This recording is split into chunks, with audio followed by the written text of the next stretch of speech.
there are some big changes to the Drunken Peasants Patreon that all DP fans should be aware of. First of all, we now have a $1 perk that gives you access to our patrons-only feed. See exclusive photos and get behind-the-scenes access to the peasants, all for only $12 a year.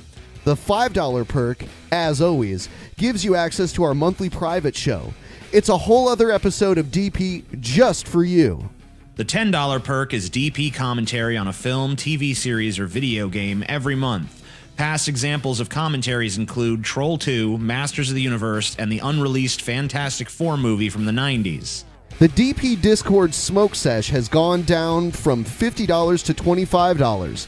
You can hang out with the peasants and chat them up on Discord. For $50, you get your name immortalized by DP on air once a month, and you get a free pass to access DP on demand.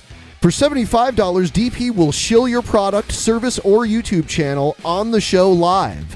It's absolutely insane for a show our size to sell advertising this cheap, and slots are limited, so get at it. For $100, you get to come on the show and join us for the segment of your choice. And remember, all patrons of $5 and up are eligible to win the green ticket, a chance to hang out with the peasants and be on the show live in studio. Experience the magic of stoner degenerates watching videos live and in person. You must be 21 or older to win. You should also know about new goals, like the 48-hour show, a US tour, and even a DP movie. For more information, check out patreon.com/DP.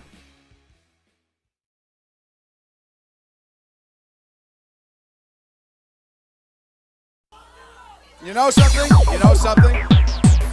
If you had told us 1 year ago that we were going to come in third in Iowa, we would have given anything for that. And you know something? Not only are we going to New Hampshire, Tom Larkin, we're going to South Carolina, and Oklahoma, and Arizona, and North Dakota, and New Mexico.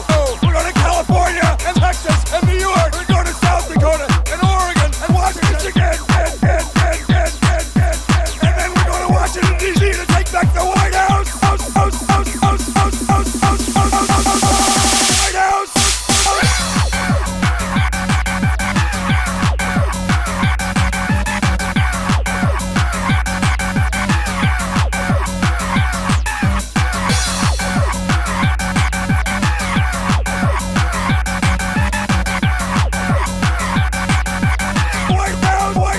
White House. We will not give up.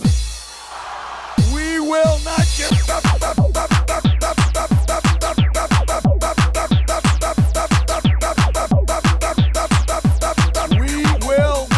give up. New Hampshire, Hampshire, Hampshire, Hampshire, Hampshire, Hampshire, Hampshire, Hampshire, White House.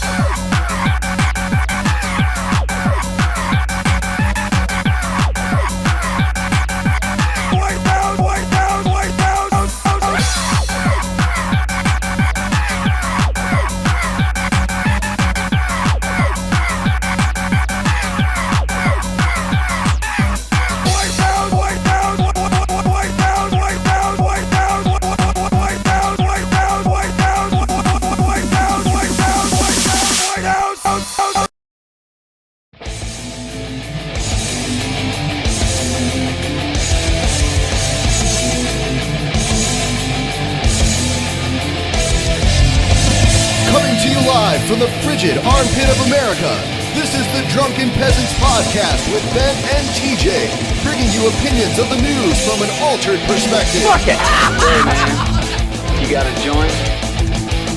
No, not on me, man. I don't have facts to back this up. It'd be a lot cooler if you did. What the fuck you talking about, Atheist? It's okay. You're nothing, TJ. You're garbage. I just want to be liked. You're garbage. And now, here are your hosts, Ben and TJ. We'll do it live. We'll do it live. Fuck it. Do it live.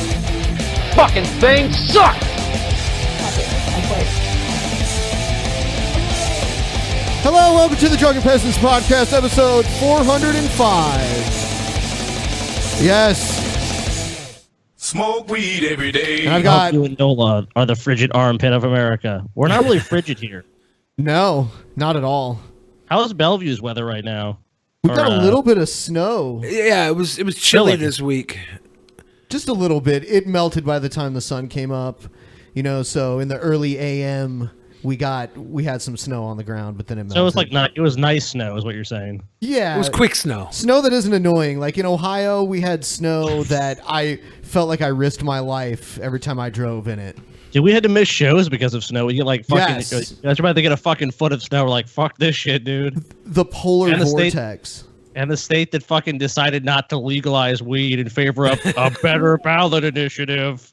Which still hasn't happened. Yeah, dude. Remember when that was happening? We're like, yeah, dude, we're gonna have legal weed. It's gonna be great. And it was like, nope.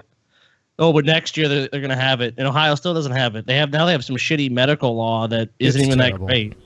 It's Medical in terrible. Ohio? They just got it. Okay, so Washington legalized recreational before Ohio ever legalized anything Yeah. related. Colorado and Washington voted it in the same day, and Washington took like a year to set it up. But we didn't even have But- medical in Ohio. Yeah. Like nothing. So Dude, it's pretty- I'm just kind of freaking out because somebody in the chat said, "Paul, I know your secret," and I don't even know my secret. Oh shit. I told them So- your secret.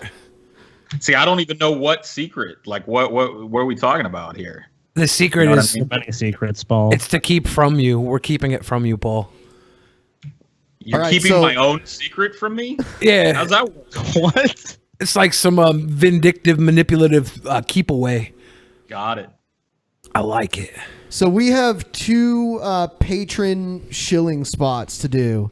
Cool. We have one called Go to Hell, spelled GOTO space HELL, is a musical inspired by the last decade of online atheism and atheist video producers such as The Amazing Atheist, Armored Skeptic, Jacqueline Glenn, Dave Rubin, Thunderfoot, and others.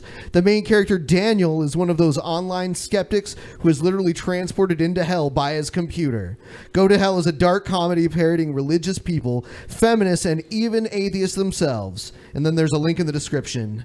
Is it a musical? Yeah, Go to Hell the musical. That sounds interesting. There was like an Adult Swim show called like Fat Guy Stuck in the Internet. It kind of reminds me of that. Dude, if there's not a scene in that movie where TJ sings one of his poems, dude, Trippy Little Night Star, you know what I mean? Like, then that movie is just lost. The dawn arrived at midnight. All right. So the other one is called Emoji Dex, the world's first emoji as a service platform. Access thousands of emoji and use them with the Emoji Dex app or plugin. Register your own for anyone to use. Access an ever-growing number of original emoji like a full range of poop faces. Cool. Okay. Like a whole range. Because Yeah, right now, I'm limited to that one little happy poop, but you're telling me at Emoji Dex, I could have every fucking human emotion of poop. Well, we Yeah, know Paul exclusively communicates through poop emojis, so There's also multiple varieties of food, weapons, and tools, and a variety of adult emoji, and even a neckbeard emoji modeled after an iconic DP host. Which one is Wow. it? Yeah, I wonder. At Emoji Deck, we firmly believe in freedom of expression. We do our best to preserve your anonymity, and we still protect and respect the copyright of all content that's uploaded. So don't be afraid to register whatever you want. Just remember, you need to register an account and enable adult content to see all the penises. They wrote this. They wrote this. Check out emojidex.com for details. If you're a webmaster or developer, we'd love it if you added Emojidex to your site or app. You can start by accessing developer.emojidex.com or looking up our tools and source code on GitHub. Thanks from all of us at Emojidex team. And remember, the more you use Emojidex, the more we can improve it. So don't forget that. And if you guys would like us to shill your shit like I just did, like TJ did on Friday or Monday, go to our Patreon, check it out. And the $100 join us on a segment one is sold the fuck out. So we might have to done. expand that. Paul, do you think they have your penis emoji on there? I hope. There will be now. Yeah. Emojis are already small, and I'm not sure how they would represent my penis and have it show up as anything other than a period. What scale will it be, Paul? Like 1 to 2 scale or something? Like if they just did it normal emoji style, that would vastly overrepresent the size of my cock. So they've got to downsize the emoji somehow. But Maybe a magnifying glass. Time to learn something. Gilson Nunes? Nunes? Yeah, that's right. It's Brazilian, so I don't know if it's pronounced the Spanish way or not. I'll just say Gilson Nunes. I don't know. Was a Brazilian football manager. He is known for his success with Brazil at youth level. As what a coach, sick fuck. yeah, what? As a coach, he won FIFA World Youth Championship in 1985 with Brazil. Brazilians good at soccer. Yeah, you really learned something today, didn't you? Yeah, wow. Okay. He was also briefly the head coach of the Moroccan and Costa Rica. What? In 1995 and 2000, respectively.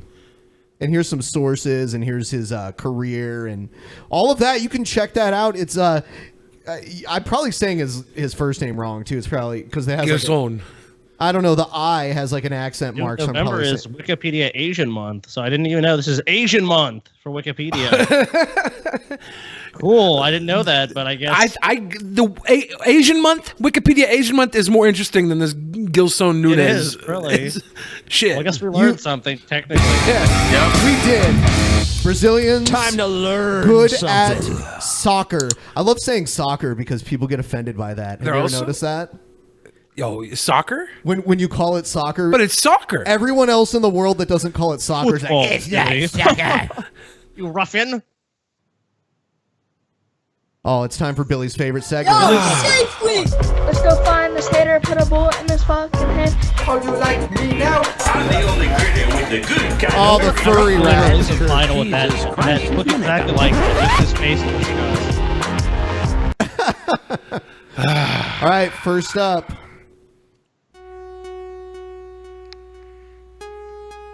Fuck. Oh no. Why? They couldn't pay me enough to do a work rap. From the steel toe boots to reflective don't say it because it'll happen. Oh, fuck that. Oh, hold on. There's no price that would get you to do a work rap. There's no price. I mean, dude, if Walmart showed up with $1 million check, you would be like, "I'm Billy the Fridge, and I'm here to say that Walmart's lowering prices." Yeah, but I wouldn't today. be working at Walmart, right? I'd be fucking. Walmart spokesperson. Yeah, I'd be a Walmart spokesperson, dude. I'd be the coolest kid on the block. I can get free. He'll be a fucking... Walmart shill. He's not gonna be a Walmart employee. Yeah, I'll shill the fuck out of it, but I'm not gonna work at a Walmart then be like, today, guys, we're gonna do a little group building exercise. We're all gonna do a rap, and then you're like, I'm just gonna stock the shelves. But this guy obviously was waiting for his point in time. He's like, I dump garbage every day. And I've been waiting for my time to hit that microphone and show him that I don't just dump old shit. I spit hot fire. That's the way that we work. This time. No hard hat, man. You can't dump that. Safety. That's the way that we work. Oh, it's the. Yeah. I think this is employee training. I think, yeah, he's teaching you safety. Now pay attention. Can you imagine starting a job as a fucking garbage man and the first thing that you have to do is sit through this shit? It's like they're trying to get people to break. they want to know you can put up with trash. I guess so. First things first. They're bobbing their head and there wasn't even a beat yet, really. Did you notice that? Safety has to come from within. You gotta want to be safe, then they can begin. Walk around the truck, pre-post inspection. You don't want to get on the route with defections, on with the lessons. Safety is what I'm pressing. Hope you get the message. See, here we're at. All right. Say what you want about the actual rap. This beat's going in hard as fuck. No, it's not. Oh, dude, here we go. It's going in hard, Billy. This is poopies. This beat is garbage. Dude, Yeah, this beat is garbage and the rap is garbage. I don't even know what the fuck he's saying, dude. I'm The just like, quality- what is he rapping? The quality of his vocal recording is garbage too. Yeah, It is. Oh yeah. And There's you no, would think like, it was reverb meta. on They were it, like, or- this is meta because he's a garbage man. No, they're going for their best possible recording and audio and everything. It's not because he's a garbage man that everything is garbage level. It's not that clever. It just happens to be shit on every level. And this fucking guy, how's he got backup garbage man hose in his video? Advance, and me being safe is part of the whole plan. 3 points of contact in and out of the truck. Drop, stay off that shoulder so we don't get stuck. Know what I'm saying? You're much, but safety, that's what's up. Help us on the backseat, brand you just up. They had a shot with another guy in the background. He kind of like just like left the shot quick. He's like, "Oh shit, am I still in this?" All right, we'll watch the next one here. I think we've heard enough. So rate the rap and then the beat, 1 to 10. I would give it a 10 if they like fell into the trash compactor and one of them got eaten up. Okay, that's the answer. Otherwise, it's a fucking 1.5. The beat's a 10. Paul. I have to disagree. Paul. Great. The beat is trash fire. The rap is fucking even more garbage. This is like a 1.5. I'm going with Billy. 1.5 is generous. Yeah, I give it a 0.5 because I don't know. They probably did get paid for this, where most rappers don't. At least he was on the clock. I'm gonna call like the Cincinnati Public Refuse Department and shit and see if they got this beat without the lyrics over it. And I'm gonna prove you wrong, Billy. Oh my god! I'm gonna spit hot garbage man fire over this fucking beat. I hope you do, Paul. Like if you do, I will I don't know, bow to you. I will bow to your feet. No! Oh no! Oh, this little kid. That fucking kissing the mom. That's gangster, dude. Little Mickey Mouse kid kissing the mom. Gangster. I'll kiss your mom too, little boy.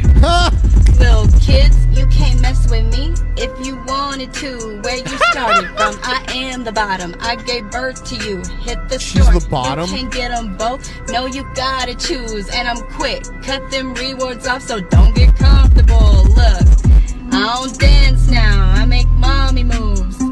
Said I ain't got no bands, I make mommy moves. If I see you and I don't speak, that means I tuned out on you. I'm the. This beat is better than the last one.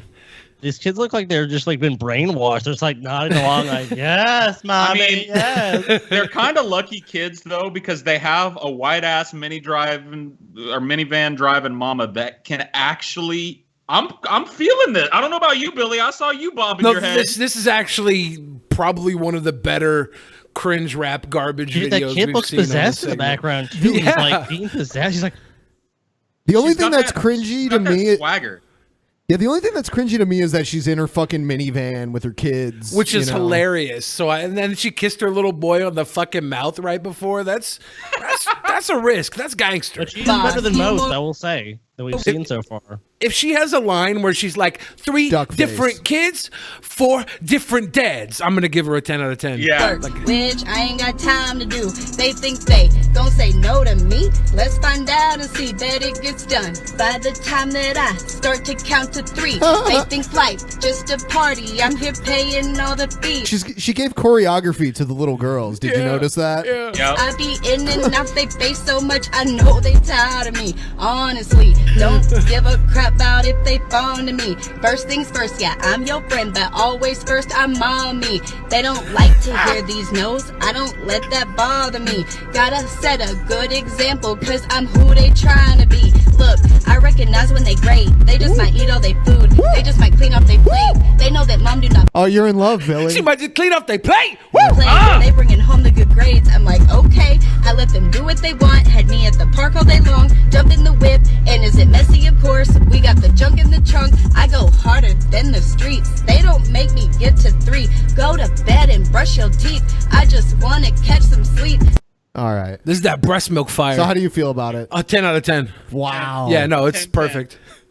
I mean, for cringe rap, it is really about the best you're gonna get. Yeah, yeah. It's if there's ever a better cringe rap on this show, then I'm giving that a 7-11 out of 10 because this is a 10 out of 10. That was a better than a lot of rappers that are getting paid just to rap. I got to be honest with you right now.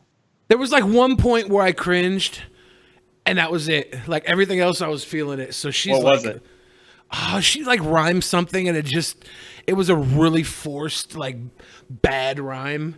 But I can't remember what it was because she jumped right back into that fire, and then she flipped it on like that double time. Yeah. Mommy got fire. Yep, Mommy got fire. Okay. I see. The look on your face, how impressed you were. I was surprised. That was the first time I'd listened to it. I was just like, oh man, it's a woman in her car with her kids. Well, I give women, I think, a little more slack too. I don't know why, especially if they're cute. I know why. Probably why, yeah. Because they're cute. You're a sexist, dude, of course. Well, yeah, no, I definitely am a sexist. I think that guys can open jars and women can open legs. Anything beyond that, it's up for debate. It's tricky. Yeah, I agree with you, man. Making you a sandwich, fucking getting in the kitchen, those are women pursuits. Honestly, I like making my own sandwiches. I think I make a better sandwich than most women, so I'm not even mad if she doesn't make.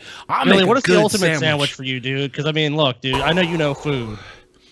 See, I like some thick cut onion and some tomato, and I don't fuck with lettuce on my sandwich. It's just a waste. I get some big carved like a beef, maybe some roast beef.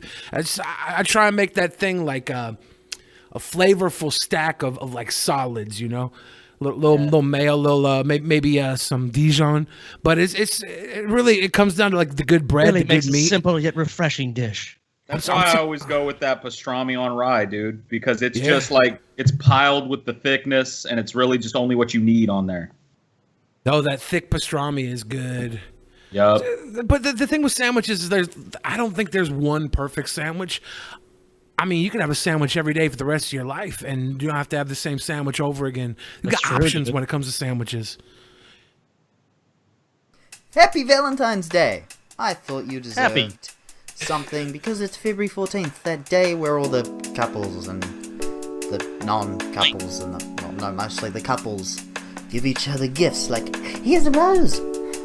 So, I thought, being single old Bailey, so I should probably cut to the point. Happy Valentine's Day. I thought you deserved this rose. Smells pretty. There you go. If you want this rose, you can have this rose. It is Bailey's gift to you. Anyway. Look at Paul's face. He's giving it to you, Paul. Yeah, this is. I'm just watching a guy finally and forevermore destroy his ability to not be single. Well, is this an Australian accent or is this an English accent? I can't tell between the two. That's Australian. Yeah, Fuck. I'd guess Australian. It's hard to be single in Australia. The girls are just so easy down there. Looking at the rose. Oh, Smells really damn. nice. They are. Doesn't actually smell like anything. It's apparently got a slightly blocked nose. But yeah, I thought everyone deserved a rose on Valentine's Day, so here's yours. It's also mine. Whoops. It's okay. It's okay. I don't want that in my mouth. This is a tough one. This really is a tough one because you can see it both ways. But yeah, here's your Valentine's Day's rose. Can you see the sadness in his eyes? It keeps going. Like, here's a Valentine's Day rose. this video is over 3 minutes long. He's giving a rose to the internet for 3 minutes. Valentine's Day rose for you. And all I ask in return is you... Rose, get out of the way. That you maybe share this video so that everyone you know gets a rose. He's got a seriousness And in maybe his watch another eyes that couple is videos, sad 'cause- and broken. Yeah. Yeah, I'm not yeah. a troll, dude. I'm leaning hard towards not a troll on this one. This I is- thought this is actually just kind of sad. You feel bad for this dude because you're right. There really is like kind of like, yeah, here's a rose for people enjoying Valentine's Day. It's extra sad in Australia because I feel like you could trip, fall, and a girl will be like, "Oh, mate, let me pick you up and suck your dick." Like it's that simple. And on top of that, they're all fucking 10s. Oh, they're gorgeous. Like a 7 in Australia will like buy you dinner and beg to eat your butthole. It's amazing. Damn. What is an Australian and a hard American 10? An Australian 7? It's like an Ohio 10.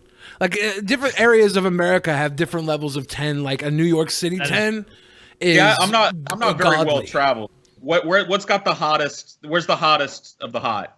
Probably You've been around. Israel. Like in Places with America, lots of money.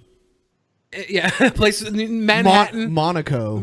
Monaco is a good one outside of America. Nice, like in France. When we went to Nice and like it was like me, TJ, and Ben, and we're like, God, we're such schlubs, like these like big rippling, muscly guys just running down the beach, like do do do do do. You know, we're just like these fucking schlubby Americans in our fucking t-shirts and fucking jeans. And then we lay on the beach, and there's like people who are basically naked, like running around, and we're just like laying there in like our shorts and t-shirts, like, nope, neck bearding. Yeah. Santa Monica, Miami, Manhattan probably have the tops, and they have different flavors of women in America. America-wise, they have different flavors per area. So if you're like into like a model chick, you want to go to New York City. If you're into like a big old fucking stripper butt, Miami. And if you're into like the girl next door that's actually a super fucking slut, that's Santa Monica. The girls next doors from all over the world go to Santa Monica to be the super fucking Hollywood Marilyn Monroe ass bitch. They want to be Las that girl. Vegas works too. Vegas is a toss up though, because it's a destination city for tourism. So you get a lot of fucking dumpy uggos coming in from everywhere, because like hotels there are like $26 that can go there for 4 days and get railed. You notice the difference when you're walking around at night and all the clubs are open and you see like all the people lined up, like wearing their, like looking their best, trying to get in the clubs. That's when you notice like the attractive people. My favorite is like 3 p.m. on a Wednesday in Las Vegas, where you see these dumpy looking Ohio fucking broads running around with those giant Slurpees full of alcohol. And you know they'll just bend over and let you pop one in the butt. I assume at least. I assume. Allegedly. I'm well, the same thing happens in New Orleans too. You get people from all over doing the same kind of shit, and they're just, it's like Tuesday, like, whoa, boy, this is great. We love this city. You're like, whoa, you guys are just like, you're fucking too much, man. That's how it is. You could fall into a place in New Orleans or Las Vegas. They're just party destinations. People come there to get fucked up and make bad decisions, then go home and forget about them. Anywhere you can legally drink in the streets means you're gonna have to sift through some fours. You have to turn down a lot of fours before you make it to like a 9 or even an 8. Yeah, you can be tripping over willing uggos. It's true. Why trip over them when you could scoop them up and give them what they want? Well, you know, Paul, that's your prerogative, dude. I'll be your janitor. You can discard all your 5s and 6s and shit right onto my dick. But think about it, Paul. You're taking these 5s and 6s. You're gonna miss out on some high quality 7s that love a troll looking neckbeard boy. I don't need a fuck a 10. I'll fuck 2 5s.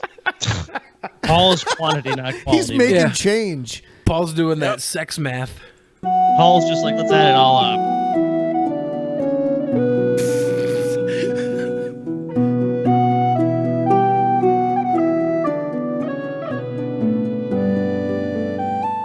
Cutting the fat. Why are we all Hi bouncing guys, in that intro? Paul's Ego here, and I've got some exciting news for you. Hold on to your hats. I'm starting an atheist group. But Paul's Ego, I thought you were totally against organized atheism. All right, let's see what we're working with here. What is Paul, that shit are you all being over the ironic floor? in this video? Yeah. Okay. I was making fun of a bunch of retards that were trying to get an atheist group Yeah, wasn't together. that a big point of contention with you and TJ? It was the ASU thing. Yeah, he just ridiculed it, and I feel rightly so. I kind of ridiculed it privately with him too. I'm like, dude, this is kind of just dumb. This was even worse though, because this was. Oh, go ahead. Oh, I'm sorry. I was just going to say Paul was actually moonlighting as an Elvis impersonator, if you notice here. The sideburns and the pompadour. Isn't this like Bobby Herman's neighbor from Pee-wee's Big Adventure? Kinda, yeah.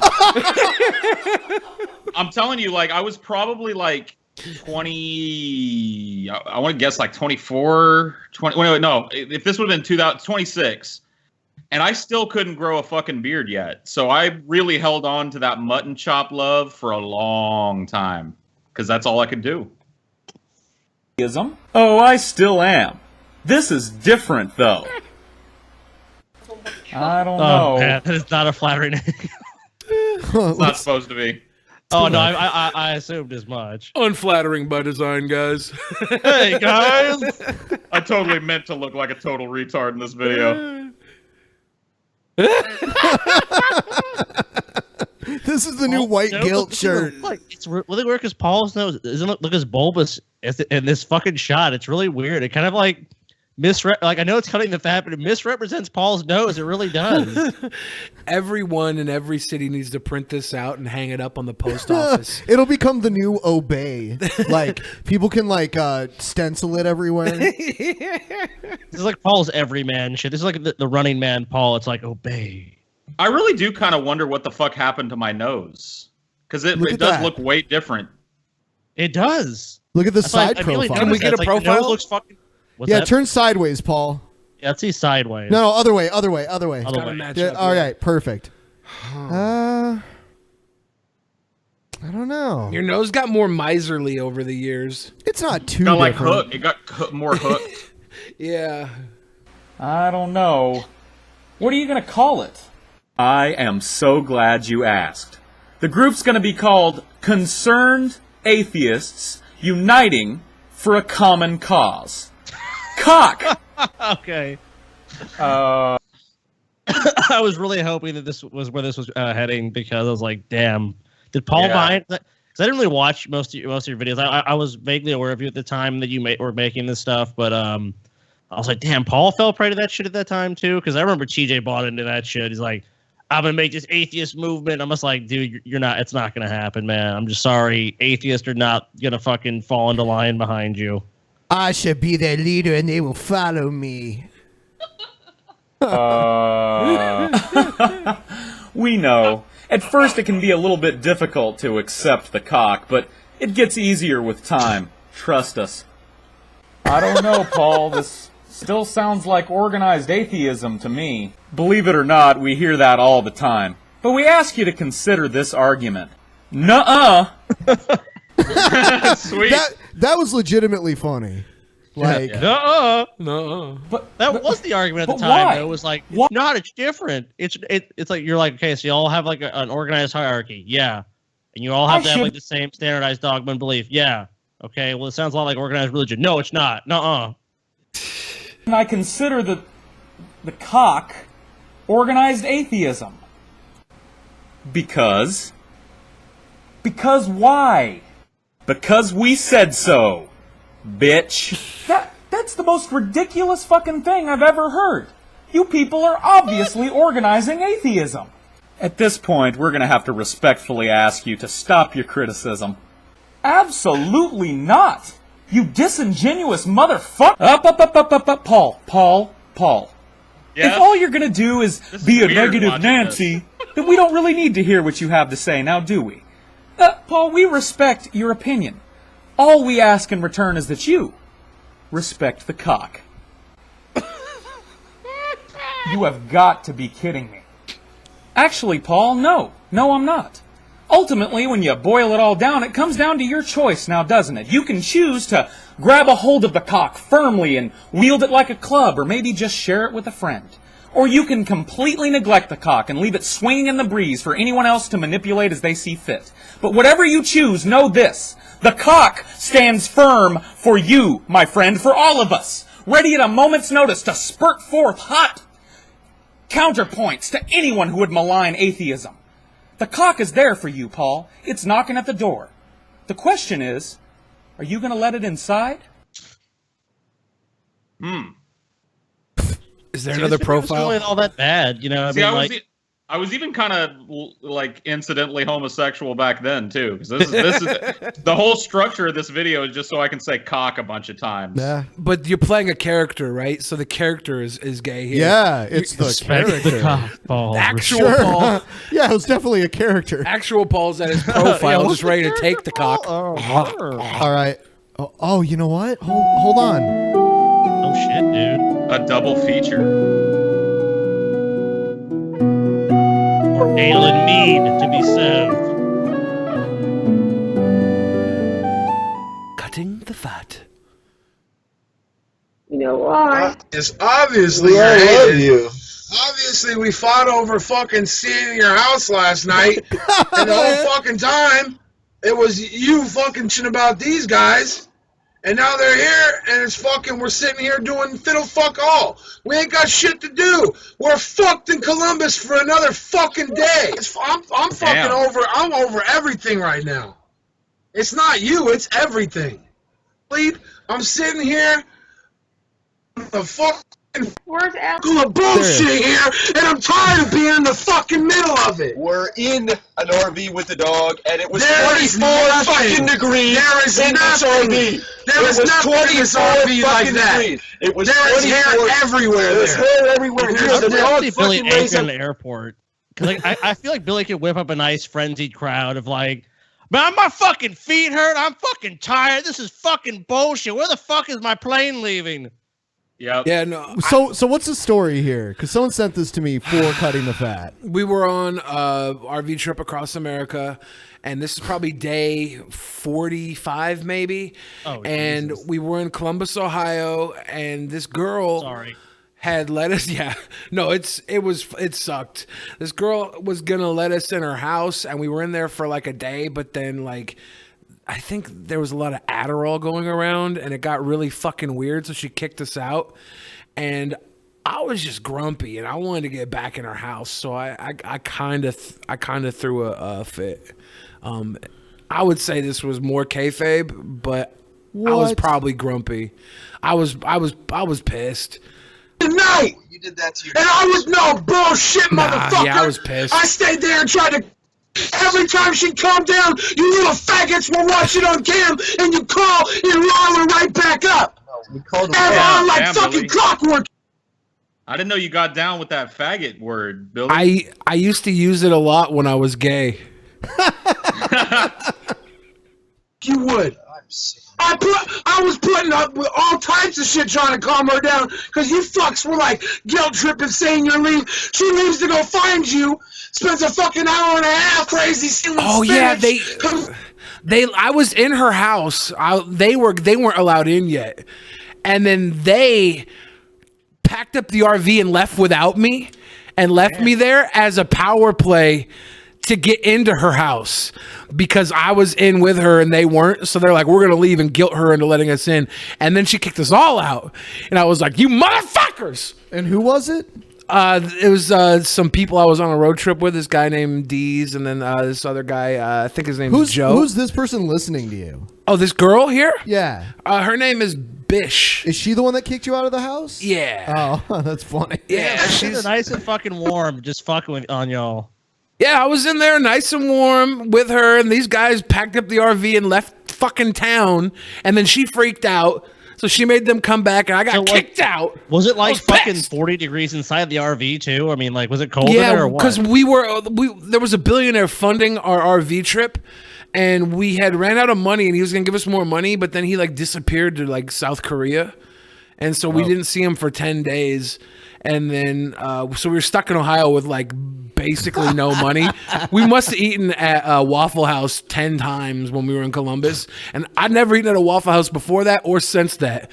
But we were in Waffle House like every damn day trying to survive off like $34. Dude, Waffle House is like really good. But yeah, but 10 times in a row going to Waffle House each day, like I don't think I'd set foot in one again either. It saved our lives. Like we don't have Waffle House here on the West Coast, right? Like when you guys were out here, you never saw one. They just don't exist out here. So that's probably why I haven't been back. I haven't been out east on the road like I used to be. But man, yeah, it was a fucked up day. I was very mad that I got kicked out of that nice warm house. I had to sit in the fucking RV with these schmoes. That is a You nice were- shirt. Fuck, I'm mad now. Be honest, Billy. You were mad. You weren't mad you got kicked out of the house. You were mad you got kicked out of that pussy, dude. I My know what dude, you were doing. exactly. I know what you were doing to hold up in that fucking house. Dude, yeah, he was nice and warm up in that pussy is what he was. Yep. I mean, guys, this is a gregarious claim. I would never do that to a woman. This is just back in my gay days, okay? I was obviously just trying to stay warm. Yeah, okay? man. Okay? Yeah, you look, you know, I heard that the law of like conservation of energy or something. Like we cuddle together on this couch, and you want my penis, then we save more energy. So let's do this.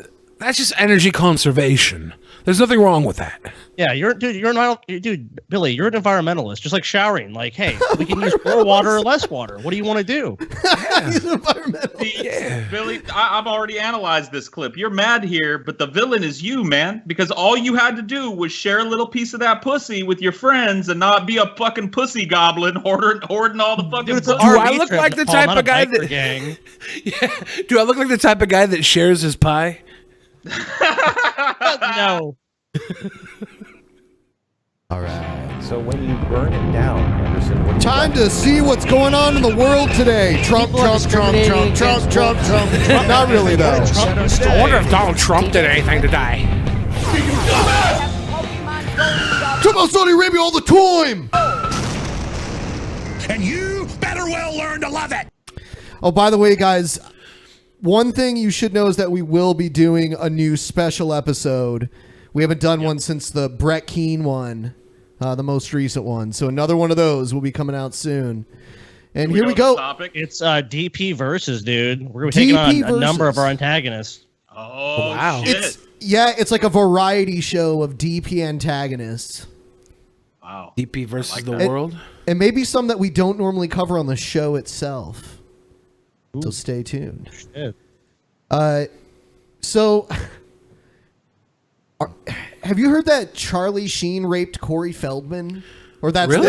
allegedly? What? No, dude, I have not heard that shit. That blows my fucking mind. Charlie Sheen has just found himself on the list of Hollywood stars accused of rape. The reports come from the National Enquirer, and they claim Sheen is finally being unmasked after multiple sources stepped forward to confirm that the HIV-infected actor raped child star Corey Haim on the set of Lucas in 1986. According to the story... Oh, maybe it was Corey Haim. Yeah. But he was buddies with Corey Feldman. Dude, what? I mean, Charlie Sheen, you know what? I can see it, though. Charlie Sheen, it looks like pretty much he's any port in the storm type of dude. Like, yeah that ass will do. Bend over. Let's be fucking quick about it. That's what I call winning. I guess I've got my fucking... I guess, yeah, Charlie Sheen was older than them in the 80s. Not by much. He wasn't much older, but he was probably ran through earlier, and that's what turned him to that sort of... Dude, Paul, I'm pretty sure that if you and Charlie Sheen were in a room, he'd try to rape you, dude. He would just be like, look, Paul, I like you. You're a great guy, but Charlie Sheen has needs, so you need to bend the fuck over, bitch. Let me give you age now. You want some of this Even age Charlie's cock? got fucking standards. Sheen, then 19, so, dude. Don't talk so low about yourself, Paul. to have sex Okay, so they were saying he was 13 and Sheen was 19. during the production of the film. And after they did, Charlie became very cold and rejected him. In fact, when Corey wanted to fool around again, Charlie was not interested. Okay, so it was Haim, not Feldman. Damn. The story also mirrors the shocking tale by Haim's friend Corey Feldman, who wrote in his tell-all memoir that at some point during the filming of Lucas, an adult male convinced Haim it was perfectly normal for older and younger boys in the business to have sexual relations. So they walked off to a secluded area between two trailers during a lunch break. But Feldman never named Sheen in his book. However, a former child actor close to Haim backs those claims and adds that Haim and the Wall Street star actually had sex again, this time when Corey was in his 20s. But he didn't like it, and he was finally over Sheen. He didn't like it. Oh, he didn't like Sheen's dick. Then he's all like, man, your dick seemed bigger when I was younger. Your dick tastes like shit. You know, like when he was 13, it was okay. It's like this is bizarre shit, dude. I mean, if like in Hollywood, if that's true, it's like what, like why, why are these guys obsessed with fucking like teenage boys? That's fucking disgusting. Because dude. everything is so accessible in Hollywood that it It's true. jades everybody.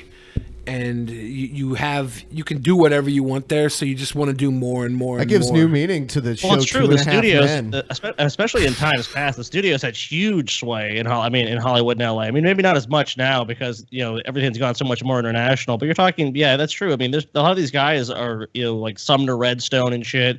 He's been accused of weird shit. Like the orgies and parties. He's the CEO of Viacom. Yeah. I'm just wondering if the narrative is going to switch away from like sexual harassment between two adults, because it seems like the people getting the most shit out of this big swirl of controversy. I guess Weinstein is accused of rape, but not with kids. Like the kid thing still seems to be under the radar right now. And I have a feeling that once the lid comes off of that, we're going to find out that a ton of these fucking Hollywood dudes have been child sex trafficking for a long time. Did you see Corey Feldman on Dr. Oz? He like came out and said who his abuser was, and it was like some guy from the 80s that had like 2 movie credits. He was deflecting the truth and put it on this fucking guy that was a nobody because he got a little too hot exposing the biz, and they had all these fucking vampires ready to murder Corey Feldman, and he's like, oh, Dr. Oz, it was this guy who had 2 movie roles. He was the one that abused me. This was the big pedophile ring I was talking about. Bullshit. Dude. And Paul, shouldn't you love Corey Feldman? He's one of your favorite movies, dude. Yeah, dude. He was Mouth in the Mouth in the Goonies. Donatello? He was apparently also Mouth to a group of Hollywood pedophiles. Inquirer claims to have contacted more than 100 people spread across 10 states about the story, and they say dozens have gone on the record. Yeah, I have a feeling that these aren't going to slow down or stop anytime soon. I wonder if we're gonna get these vanity reveals though that really that don't go as deep as the real vile problems. Because like Bryan Singer, I don't know if you guys are familiar with him. Yeah.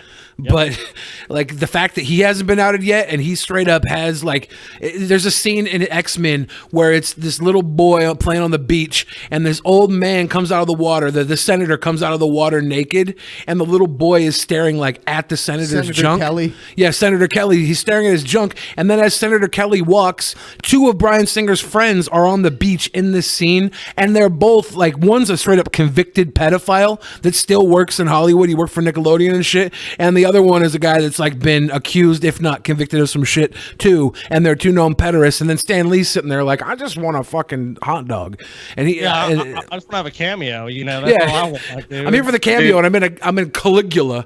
What the There's fuck? a fucking there's a documentary called An Open Secret that's been out for fucking years that heavily indicts a lot of really big Hollywood people. You know, I think the difference is a lot of documentaries, you know, you see it as like, okay, this is biased as a point of view, but now that you're just hearing so much and so many people are more talking about it more openly, you're starting to see like, well, maybe there actually is, you know, not just, if this isn't just bullshit, you know, people being upset at the fucking film industry for not making it or being unsuccessful. It's like there seems to be a lot more to it. You know what I mean? Like legitimately. I mean, in that film, they get one of the dudes who still works as a child publicity agent in fucking He's like Hollywood. the head of SAG for kids, SAG-AFTRA or whatever it is. It's the String Actors Guild for kids. He's the head. They get him on the phone to admit to a child, like a guy. He's no longer a child, but he was a child when he worked with this guy.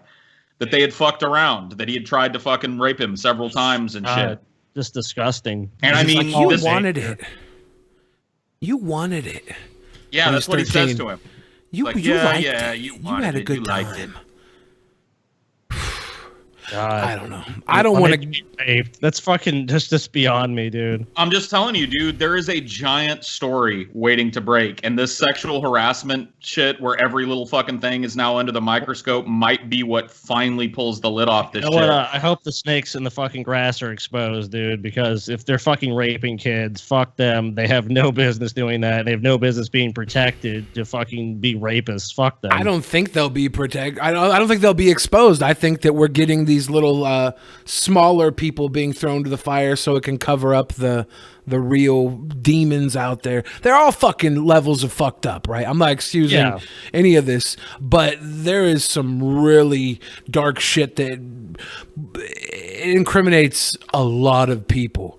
So when you have someone like Corey Feldman saying there's a pedophile ring, and then he goes on Dr. Oz and he announces one guy who had 2 roles in the 80s. Not only that, he spent the last couple of weeks teasing like these are major big names in the business, and that guy's not a big name. No, they got him to stand down. All right, so let's see what else we got here. Oh, Democrats won a bunch of races in this current election season that we're having right now. Christie is gone. Now with our Christie is gone. And Meghan McCain from The View. And let's talk about the message, Matt. On the one hand, the president is now the 5th president in a row to have this happen to him. Lose Virginia and New Jersey the year after. But the vote is so clear here. 2-1 in Virginia, 3-1 in New Jersey. They wanted to send a message to Trump. Yeah, they sent a message to Trump big time in the course of this. And talk about when he comes back to Washington. So that is number one, too. I mean, New Jersey, I mean, a lot of times you have states, I don't really know the political leanings of New Jersey, if it's more conservative or if it's more liberal, but I mean, at the same time, this is obviously a clear reaction to Trump. I mean, Trump has obviously ignited the liberal base, which is what they wanted. Be his forbidden city when he comes back in the aftermath of this. I think thinks it sends a lot of signals, but I think the big takeaway that I had from it is the level of diversity and inclusion that happened on election night. If you not only a first transgender person elected into office in Virginia, the first Sikh elected to office in a major city, the first gay. You know, whatever. I don't even. Oh, go ahead. Well, I was just gonna say, I guess it's significant in a way, but whatever. It's just the norm now. We don't need to make a big deal out of, ethnic and religious firsts in the government. Yeah, let's get the 7th or 8th in there. Yeah, the identity politics thing doesn't appeal to me. Like I mentioned the issues and to just demean this person who's trans and say the only reason they won because they're trans. Like I hate that being the implication, which is kind of it ends up becoming that, like, oh, they're black so they won, or they're this because they won.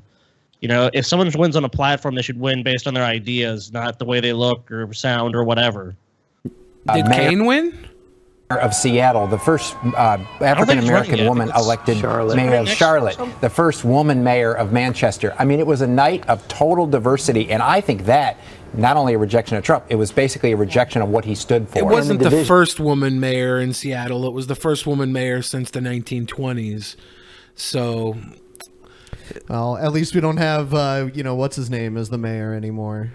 The Ed Murray, the actual kitty diddler, the straight up kid molester that is in politics, that probably flew out to D.C. to get that Comet pizza, the Pizzagate, sicko, and politicians, Hollywood, everybody fucks kids, everybody. The last year, one of the things we saw, especially Megan in Virginia, this idea of embracing President Trump's policies when you're Republican, but you're not President Trump, doesn't work. It's always strange bedfellows when you're someone like Gillespie, who was a lobbyist and sort of the very definition of a swamp creature trying to become Trump. And the Weekly Standard headline, which I think is the main takeaway, is that Trumpism without Trump fails. And I think imitation. That dude needs to grow a beard really bad.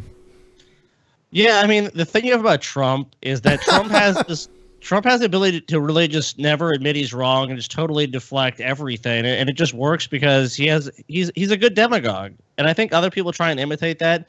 A lot of people have tried; it doesn't really work. And Trump, is just one of those people. It's like Schwarzenegger too in California. Like he would get into scandals and he'd just be like, "I am the governor," and people would be like, he's lovable, he's a scamp." Some people have that ability; they have that charisma. They inspire that sort of like, let's just overlook that. And some people just don't have that. And this Gillespie guy clearly doesn't. Of him, especially when you have the kind of legacy that Gillespie did, it's just not going to work. But we saw the tweet, Matt, from President Trump. He said, Gillespie wasn't behind me, didn't hug me hard enough. Basically, the problem with that he didn't hug me hard enough. Dude, Trump disavows you the minute you lose. It may work in a congressional district that's solidly Republican, not going to work in big states and swing states. No, I think Republicans have to ask themselves where it is. It's not only that Trumpism without Trump doesn't work. I don't think Trumpism without Hillary Clinton doesn't work in elections. I think Donald Trump was successful, just like Magic Johnson and Larry Bird were better because of his opponent. Donald Trump was better because he had an opponent like Hillary Clinton. In an aftermath of an election like this, where Hillary Clinton is no longer... The DNC shouldn't rig shit to have a person who didn't win by merit, won by appointment. Yeah, I don't disagree with this guy now. He's right about that. Yeah, they should totally get rid of the super delegate bullshit next time. I don't think they will, but that should be gone. If you want to give Trump anything, he at least ran against a bunch of other people, and they voted for him. Hillary basically had this deck stacked against fucking Bernie and any opponents from the beginning. She appointed the people, she placed them in power, and they of course did everything in their power to make sure she won, and she did, but not legitimately. All of Trump's opponents that he ran against, though, in the primaries or whatever, they were all lame. They all fucking sucked. He got lucky even in that. Yeah, dude, he had Jeb standing there. He got to fuck on Jeb for a lot of those debates and shit. You can clap. It becomes really difficult for Republicans to win these races. And voter turnout being 11% higher than election in 2016. Trump too is Trump understands how to play the media. He has a PR image that he actually cultivates and has cultivated for years. A lot of these guys don't understand that. Like when Trump announced it, he came down the escalator of his fucking tower. He's projecting for so many years, I'm a successful businessman. Like whether he is or not is debatable, but a lot of people believe that he is. The perception of Trump was of success. And he's always winning. He's always doing the best. He's put himself out there in front of the American people. And I mean, people kind of ridicule it. Oh, he's a reality star. But people knew his name. People knew who Trump was. I mean, Hillary did have name recognition, but she had a bunch of negative attention too. Trump had a bunch of shit like, well, he's a successful businessman. He knows how to run a business. He's smart. He gets it. The reality show thing actually, I think, helped him a lot because he got to see for, 6 or 7 years, however long he did the show, he got to watch people manipulate for favor and he might have already known what to do, but he's producing this show and he gets to see what people like and people respond to, and he's every week seeing how to manipulate an audience even further. And that it's not even on a political level. Trump's going out there and he's using some of these tactics that get over with America, the crowd that reality TV uses, and he's using them perfectly to get to play with the emotions, both hated and loved. Omarosa was the big winner of one of his early Apprentice seasons, and she was hated, but she won because she knew how to play both sides. And this guy, say what you want about him, he knows how to fucking shill or have the art of the deal or whatever, the art of the steal. He can he can manipulate you as long as, you know, you're dumb, which most people are. Yeah, I completely agree. Is also very significant, and the legislative losses is also something that is more unprecedented than the governorship turning. So what does this mean for the Republican agenda going forward as they head into a midterm election year? What does it mean for big things like tax cuts? I think it makes it harder and harder to get anything done in the course of this. I think if you're a Republican that comes back to Washington in the aftermath of what happened yesterday, you sit down and say, do I really want to embrace all these parts of what Donald Trump is pushing, including an unpopular tax bill? When you look at the polls, the tax bill's unpopular, pushed by an unpopular president. I think it makes it much harder. They wonder, can they afford to fail? Midterms are coming. Yeah, so whatever. Like, it just Basically, goes in cycles. Oh yeah, of course. I mean, it's always that way, especially in America. But I mean, you know, a lot of other countries too. You always see this. The minute people get in power, they go, "Oh shit, what do we do?" So if they make radical changes, they know they'll piss the population off and they'll vote their opponents in. So it's like, what's the least we can do but still maintain power? But of course, that doesn't work because it's too marginal. And people say, well, nothing's changing. And that's why nothing. Yeah, they don't want it to change, but they also don't want. They want something to change, but they don't want too much change. And finding It's that a happy paradox, medium, dude. It really is. There's never really that much change. And because the two-party system is like the big donors on both sides are the same fucking and people. because they hardly make compromises with one another, you know, you don't really see big change. Yeah, and the power shifts constantly. It's divide and conquer. You keep people thinking there's red or blue states or whatever. 8 years of Obama got us Trump, but 4 years of Trump may get us someone else. I don't think 8 years of Obama got us Trump. I think Hillary fucked us on that one. I think it's all blamed on the DMC. I think Obama or not, we could have made it through if we would have went with the people's champ, old saggy ball Bernie. Like that guy could have made it. I believe that, and the DNC mucked it all up. It's our fault. It's the Democrat liberals' fault this shit happened. It's not on anybody else but us. Now to new developments in that tragic church shooting in Texas. The Pentagon is investigating as we learn even more warning signs were missed. The gunman escaping from a mental health facility in 2012. And our senior justice correspondent, Pierre Thomas, is in Washington. Was this guy at one of the meetups? Good morning, Pierre. No. Robin, good morning. Maybe. God, I don't know. I hate to say it, but this guy definitely looks like he would shoot up a church, dude. Gunman escape from mental health facility? Oh, wow. He's an atheist, right? He also looks like he'd show up at a DP meetup, incidentally. He looks a little bit like I read that one story where people confuse Anthony Fantano with a shooter, and this kind of looks like Repsion a little bit. Yeah, Signals are. It's like Pat Repsion shot up a church, dude. This guy looks like he subscribes to Ryby's private channel. He faps to foot porn. Mounting as members of Congress are demanding answers as to how this killer was able to buy that murder weapon. And there's worry that there might be many more cases like it. And the more details are emerging about Kevin Dillon's past, the more surprising it is that he was allowed to buy those guns in the first place. Yeah, no shit. A newly released police report shows Devin Kelly escaping from a New Mexico mental health facility in June of 2012, temporarily committed, thought to be a danger to himself and others. The police report noting Kelly had been caught sneaking firearms onto Holloman Air Force Base. Wow. And was You attempting probably to carry played out Yu-Gi-Oh death with this threats guy in New made on Mexico. his military chain of command. There are enormous problems. Attempted to carry out death threats on military chain of command, dude. Like, that's insane. We actually had a debate about this really early on when we did the show. I was like, yeah, you can have guns in a military base. And I found out, like, really no. Unless you're like an MP or something, you really can't. Yeah, way to go, Texas. This guy walked into a shop and bought a fucking gun and killed 26 people with it.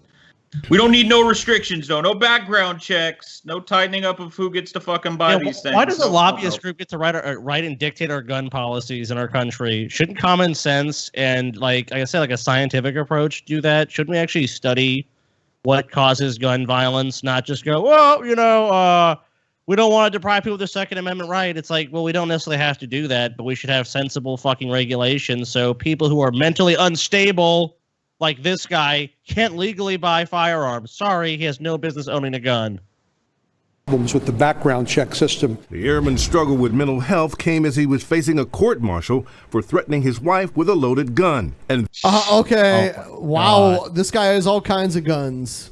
What a Threatening fucking all kinds face of plant. The system in state of Texas completely fucking failed all of these people, and that this is the end result: is that this fucking piece of No. shit is able to buy a gun. He was a liberal and an atheist. That's why. Well, who was it? Was it Paul Joseph Watson that said you never see Christians shooting up an atheist church? It's like, what the fuck? Where's the atheist church? Where's that? Show me where It it was- is, dude. It was the best comment I've ever seen. Anyway, Yeah, atheists Feeding get her. to sleep in on Sunday, dude.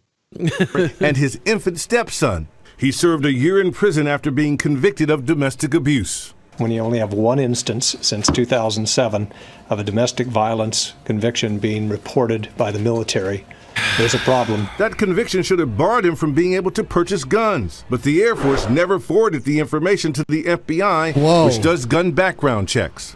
This is clearly a loophole that is a problem. The Defense Department Inspector General is also going to be looking across the department to make sure that everything is checked and that all procedures She's actually, she's from New Mexico too. She used to be like the congresswoman there. are clarified. This morning, the FBI facing a major roadblock. They can't open the killer's encrypted smartphone, which could hold key evidence. I can assure you that we're working. So how do you feel about that? Like, should they, is it okay if we have ways of encrypting our phones so that the FBI can't look at it, even if we are like, horrible criminals? I think at the point where someone does something like this, there should be a way to get access to that data. But I think for the most part, no, you should have a right to privacy. But someone like this, no, I don't think this person should have any right to privacy at the point where they committed a mass shooting. And then where do you draw the line? I would say it really depends. I think there has to be a standard of something like, are a lot of lives in danger? Are people going to be killed? I mean, I think there has to be some sort of, I would say there has to be, you have to look at the context of the situation. Is it just they want this information, or is it there's an actual credible threat to people's lives? I mean, they've got this guy, so he's not a threat to anybody's life anymore. Yeah, at this point, no. But the fact that there was that loophole that got him the gun in the first place. So should his privacy be protected? Anyone? Anyone disagree? I think we need privacy. I think we need to stop giving up privacy out of fear. So like, this conversation shouldn't be happening now after there was a mass shooting. It should be happening all the time. Just to see, like, there should be, like what Scotty said earlier, that they should have studies on what would drop gun violence and stuff. We should really fund some money into studies to see what actually works here. If it is opening up the lines and it really has some sort of value, and it's not just giving the central intelligence agencies, all the different agencies, carte blanche to read through your shit and then leak the fappening celebrity photos because somebody was able to hack into Jennifer Aniston's cooter files. Is that we know with all these various government programs, they already kind of parse through our data and shit. And of course, the major telecom companies willingly do this because they don't what is it to them? They don't give a shit. Yeah, I mean, I don't know. It's that slippery slope problem. I realize it's a fallacy to worry about it, but I worry anytime law enforcement comes to me and says they want access to something they can't get access to. I think they should give free Wi-Fi all across America. And if you use that Wi-Fi, your shit can be snooped on. No. Very hard to get into the phone, and that will continue until we find an answer. I mean, it calls into question the whole meaning of encryption. The whole idea of encrypting something is so that only somebody that has the key to that encrypted data can get it. Well, if we allow the fucking government and law enforcement to have a backdoor into anybody's fucking phone, then the power's in their hands to decide whether or not they need your information at any time. And your encryption is meaningless. I don't think there should be a backdoor, but I think there should. There's probably ways of doing it on a case-by-case basis where you can actually access it. I mean, I know Apple's built it so that is not the kind of really the circumstance you find yourself in, but there's probably ways of doing it, is what I'm saying. Yeah, but I agree with you. I don't want some just backdoor they can always look at. But I mean, the problem is too, Paul, is that all this information goes through other sources. So it's not like unless you encrypt everything you do, you're not going to have that protection. Because if you connect to your like Sprint or Verizon or whoever, your data's going in and out, right? I just don't see the need in this case. Like this fantasy scenario that we're all thinking of like there's a terrorist and he's got a bomb, and if we don't get into his phone right now, like that, when does that ever happen in the real world? What's happening here is that a crazy dude went on a fucking shooting rampage. They've got him in custody now, and they want to dig through his phone. What I've heard is WhatsApp and all of these encrypted apps are used overseas by terrorist networks. I'm not sure if that's true or not, but I have heard that. They had a fake WhatsApp app downloaded 1 million times that was a copy of WhatsApp, and people were getting their shit eaten up because like they can't stop fake apps from going out to 1 million people. So the people are willingly giving up their information, not knowing it's not actually WhatsApp. So people are fucking stupid. You can get people's information fairly easily. I don't know why the CIA just wants this master key to everybody's phone.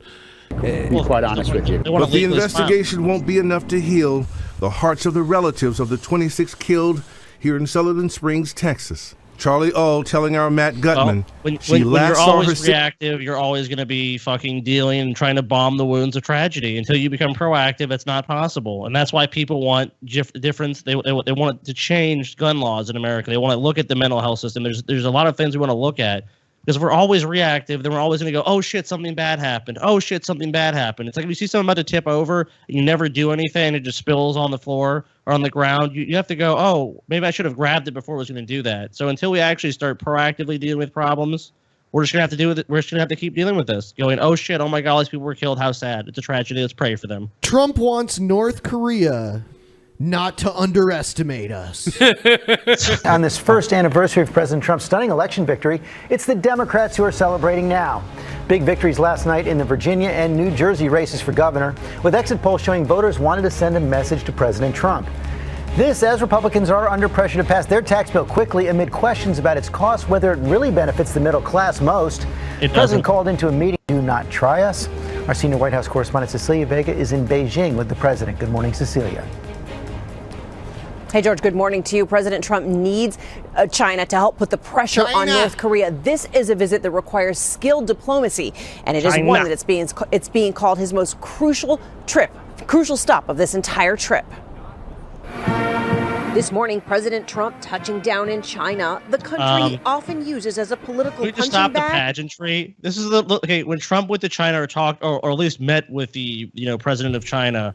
He was convinced that China was not currency manipulators after a stunning 15-minute conversation. So Trump going to China, I'm going to be tough on China. He backed down from that rhetoric immediately after being elected. Yeah, this is his first time. Trump going to China to suck their dicks. Yeah, this is his first time actually ever going to Asia as president. And he was like, yeah, we'll probably talk business. It's like, what? Oh, he's very familiar with the country. Oh, this is an interesting angle on the hair too that we don't get a whole lot with the wind. Yeah, look at that. Look what's going on up there. I bet he wishes he could wear his MAGA hat even like when he's in his suit and everything. Rolling the stairs right up to Air Force One and rolling out the red carpet. President Xi Jinping and his wife playing tour guide, taking President Trump and the First Lady to Beijing's Forbidden City. That's pretty fucking cool to be Trump and get to go to the Forbidden City like that because like no one else is there besides like the press. And you just get to, let's look around. This is great, isn't it? Like that's not normally what it looks like. And to a traditional Chinese opera. That's something. We're having a great time. Thank you. That's something. That's something. Yeah, that's all he had to say about it. Like, yeah, That's whatever. something. That was dumb. Let's get out of here. The high-stakes visit, perhaps President Trump's most important stop yet, as he pushes China to ramp up the pressure on North Korea. Before leaving Seoul, the president delivered a message directly to Kim Jong-un. The weapons you are acquiring are not making you safer. They are putting your regime in grave danger. Every step you take down this dark path. Every move you make, every smile you fake, every breath you take, I'll be watching you. Increases the peril you face. But he had a message for China and Russia, too. All responsible nations must join forces to isolate the brutal regime of North Korea. And to those nations that choose to ignore this threat, or worse still, to enable it, the weight of this crisis is on your conscience. And he had this warning. Today, I hope I speak not only for our countries, but for all civilized nations. When I say to the North, do not underestimate us, and do not try us. A stern warning. Don't try us, dude. Yeah, like what? Don't try us, dude. He's being a hard ass. There now, despite White House aides repeatedly insisting the president would not take a trip to the DMZ, the demilitarized zone, that heavily fortified border between North and South Korea, during this trip. Before he left Seoul, he boarded Marine One and headed for the DMZ, but the White House says that he had to cut that short, turn around about 5 minutes. Could you imagine, like, Trump visits the DMZ, next thing you know, a fucking rocket, like, shoots over the fucking DMZ and just blows him up? Fuck. Jesus. I wish he just would have kept going after that "don't try us" shit. Dude, they already could have killed Kim Jong-un, dude. He could have been dead already. Absolutely. I mean, so, like, this to me is, like, part of it is, like, I almost think in the world they almost want a boogeyman. They almost want some some of these, like, especially like a North Korea. Like, look at this horrible place. It's so bad. It's so awful. Like, they couldn't fucking kill this guy. If the powers that be that run our fucking world and the powerful nations and the people that have the most power really wanted this guy dead, he'd be dead. I thought so. that There's got to be some reason for his existence. Yeah, well, basically what I was told was North Korea was, kept there by China. Like, China wants North Korea there strategically. Well, yeah, they sent a bunch of Chinese troops, and Russia did as well during the Korean War. So, I mean, they had a stake in keeping North Korea, and they've pretty much kept them afloat for years. That's like their only real trade partner. What do they trade with North Korea? They actually trade labor. They send a lot of, like, North Koreans go work in China. It's like, I think it's like textiles and just shit like that. China also has a bunch of mineral excavation rights in North Korea because North Korea's got a lot of mineral-rich shit. Oh, really? Yep. It's before landing. They're blaming bad weather, Robin. Okay, Cecilia, thank you very much. Hi, everyone. Hi. All right. FEMA to evacuate Puerto Rico. At least parts of it. Well, we're now learning that FEMA will airlift residents off the island of Puerto Rico. They're being taken to New York and Florida. This comes nearly 50 days after Hurricane Maria slammed the island. David Begno joins us now from San Juan, Puerto Rico. David, what can you tell us? Rena, this has never been done before. FEMA is calling it an air breach. Essentially what they're doing is evacuating Puerto Ricans who have nothing left to go home to and are currently staying in shelters. They're evacuating them. They're just saying, we're taking you to the U.S. Most of these people are not coming back. Let's just be honest. Like, nothing left. Why would you bother? Yeah, maybe there's going to be a rebuilding process, but there's nowhere to put them while they rebuild, right? Are they going to get like a check too to like start off with or something? FEMA usually does give you something to work with. Yeah, that happened. Like a bunch of people here after Katrina, like they got like like housing assistance and stuff like that. And I mean, Puerto Rico was just in such dire straits before this. Like they had like their business, their economy was just crumbling. They didn't have it was just everything was going down, and just getting hit by a natural disaster is just like. It really doesn't really seem like they're going to be able to recover. I mean, if they are, it's going to be a long time. New Orleans was in the shitter before Hurricane Katrina, right? And then with all the new money coming in during the rebuild, it really revitalized it in a lot of ways. Yeah, yeah. I think we have the benefit of this area of being the mainland U.S. and already having a good reputation for tourism and Mardi Gras. And a lot of events have always been held here. So, I mean, the population honestly still has never recovered to its Katrina levels. Yeah. I mean, think about Katrina, but 50 days after the storm, there's still people that haven't seen a fucking rescue worker or any aid whatsoever. Yeah. I mean, it's insane. The isolation is what keeps it from having that response, that quick response. Yeah, the could you visibility. imagine? Could you imagine like if something crazy happened to Hawaii, like a huge disaster? Wouldn't that be even worse because it's even further away? Are from you the calling mainland? for another Pearl Harbor? No. dude, I mean a if natural something happened- disaster. If something happened in Hawaii like that, there would be the biggest mobilization of rescue shit ever. It would be a huge reinvestment in the military, and we'd be there as quickly as humanly. It wouldn't be 50 fucking days. Disney owns part of it, yeah. right? Disney's not going to let their meal. Disney ticket go doesn't down. have like recovery force. Yeah, but Disney's Disney's going population density, dude. And there's a lot more money in Hawaii too. Hawaii True. is not a place that's like fucking on the fucking down. You know, So it's their not so economy's much the good. isolation then. I mean, like, because Hawaii is way more isolated. It's a different kind of isolation because Puerto Rico is a territory and Hawaii is a fucking state. So yeah, but it's the president can ignore fucking Puerto Rico for 50 He's days.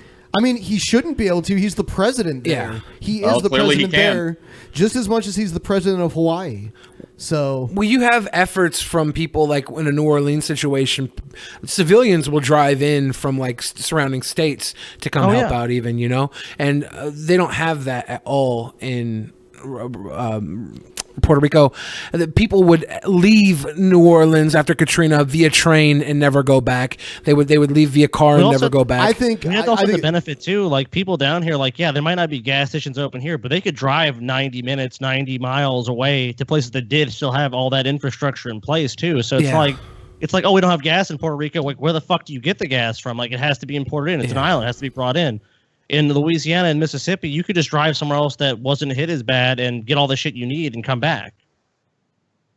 Yeah, so it's a completely different situation. Like we haven't had something like that in Hawaii, so we don't know exactly how it would be handled. Well, I'm just saying, like, it's more isolated, and I know Puerto Rico is not a state, but it's so close to the mainland. It's way closer than Hawaii. But perception plays a role too. I mean, people perceive Hawaii as this fucking tropical paradise, and there's so much money already there that people would be like, "Yeah, we need to rebuild." There's a reason to rebuild there. In Puerto Rico, I don't think the onus is there as much. People are kind of just like, some poor people somewhere far away are suffering, whatever.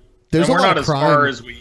I mean, Hawaii's not as isolated as we think from military help either. We've got bases and shit all over Southeast Asia that are there's well like within Guam. striking distance of fucking Hawaii. I just think that there would never be a position where it had been 50 fucking days and Hawaiians were still without fucking power, without any fucking type of They rescue. have better I just don't think that would infrastructure in ever Hawaii. happen. So- too. Hawaii has much better infrastructure. That's true, and military bases there as well. So after like decades and decades of no progress, when we had Obama finally like opened up travel to Cuba, and now the White House is announcing new Cuba travel restrictions. Stupid. The regulations on travel to Cuba were announced today by the White House.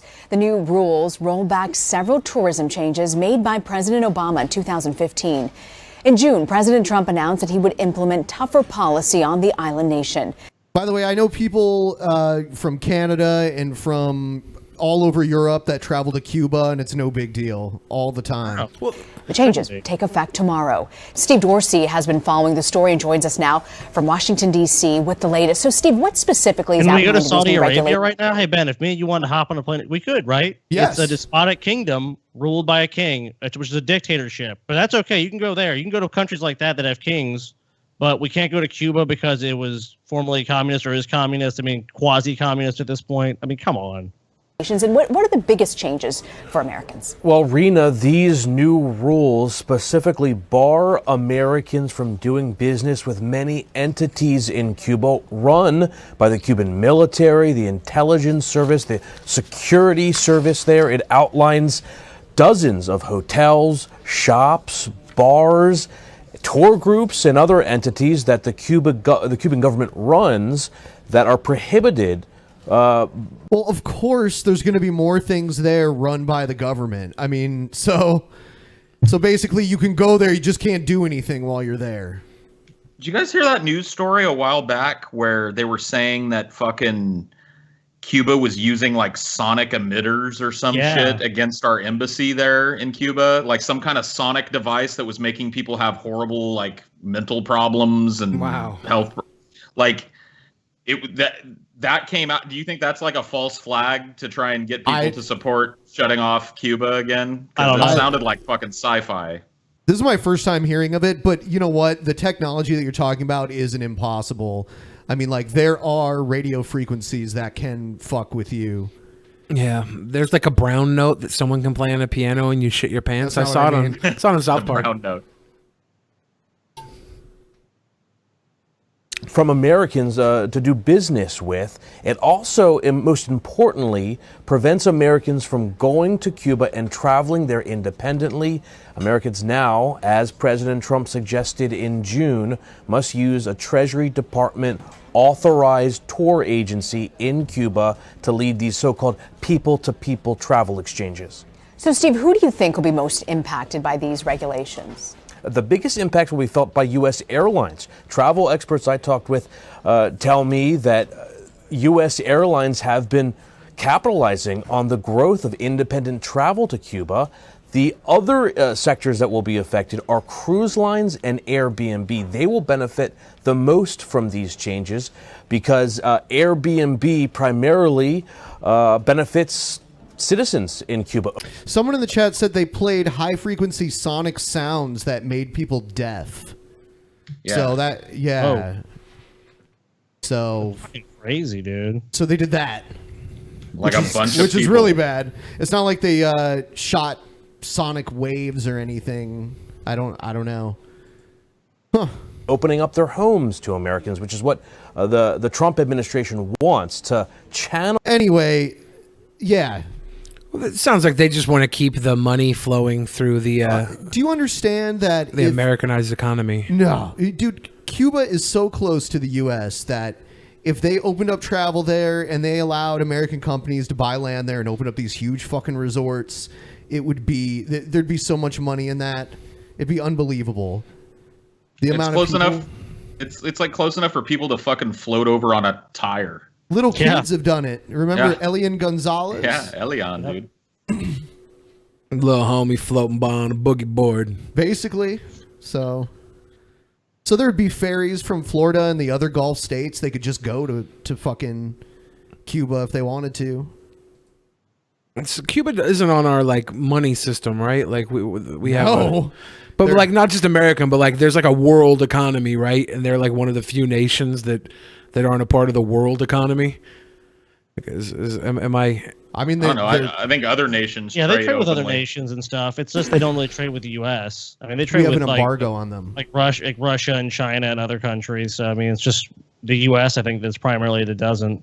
I mean, the embargo made sense, I think, a little bit back in the day when they were housing missiles and shit for the Soviet Union and Cuba, but those days are long fucking gone, and this is retarded. Like, we could go travel to the Soviet Union openly and freely now. Well, and you know, we don't have an embargo against Japan, and they bombed us at one point. You know, it's weird. It is a strange issue. It's one of those strange situations that's like everyone kind of just like, man, like they don't really care at this point. Can't we just go there and they can come here and whatever? It's like you got the one guy in your crew who like fucked up, so you're like, dude, you don't get none of this pie, right? And these guys done fucked up, so they're being shamed. Like, you can't have a slice of this pie. You guys have to starve. That's the same thing in North Korea. We make them starve. All right, so I'm going to open up Streamlabs. I'll give you guys a few moments to catch up. Oh,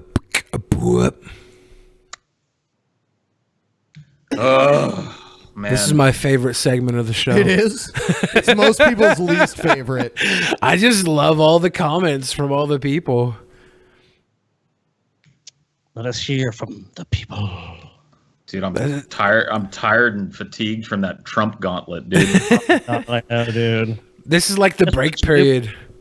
Yeah, guess what stupid shit Trump did today? It's like, We got a few of them that came in earlier. Someone said if the FBI or anyone can access your sensitive information, then everyone is at risk of malicious hackers. No security with exploits. Yeah. That's true. Considering the fact you guys aren't up to speed on Christianology, I think you guys should do a DP on demand covering Christian Western Chandler. I know who. That's Thank Chris you, Ian. Chan. Chris Chan. Oh, Chris maybe. Chan. Thank you, Ian. Oh, there's a couple of was that a couple of super chats coming in too? Take my money. Super chats. Super chats. Super chats. Yeah, dude. You shouldn't have guns, but thank you for the $5. Take away my guns.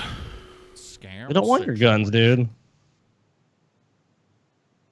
Your new name. Oh wait, Scotty unblock at Dude Stefsky. I don't even remember why they were blocked. Billy, your new name is Frilly the Smidge. How dare you? Cinema for Cynics is a work of art. You're a goddamn genius, Ben. I'm still waiting for my invite to the show. Okay. I don't know who. I think that was Obama. Scam situation. Thank you, Hypothesis. Yeah. Oh. A different kind of autism, dude. Different kind of autism. I heard bad things about Swamp that Ape will rise again. Oh, no, dude. Please, let him just be dead.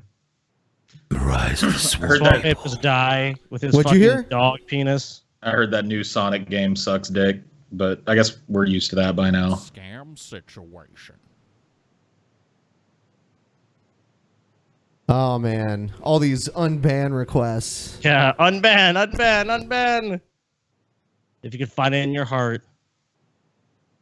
In the arms of an angel. Guys gonna have CC back on the show. I don't see why we wouldn't have him back.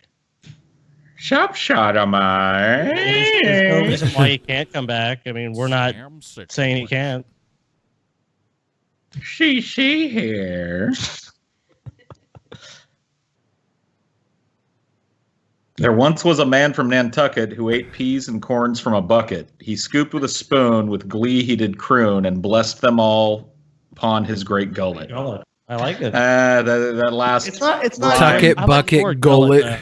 Yeah, that last. I like the rhyme word didn't gullet. land. It was a slant though. I remember the election coverage last hashtag best coverage error, and I also remember TYT had a nervous breakdown. That's at some beautiful, point. dude. We went back and watched TYT's coverage, and they're like, "Ha ha, it's fucking over, dude. It's over. It's over. It's over." Dude, we beat the mass media while on mushrooms. How sad is that? I thought we were on acid. Mushrooms. Or maybe it was acid. I don't know. I'll have to ask Ben. He'll What was remember. acid, dude? Oh no, wait, I'm thinking of the Halloween episode. Situation. DP meetup on the Church of Gale. Dude, I'm there. Do it, dude. I've been. People were saying Billy start the timer, but oh shit. fuck. In the back, like, oh Oops. fuck, dude, shit. People just call me a change Jesuit clone sometimes. You are.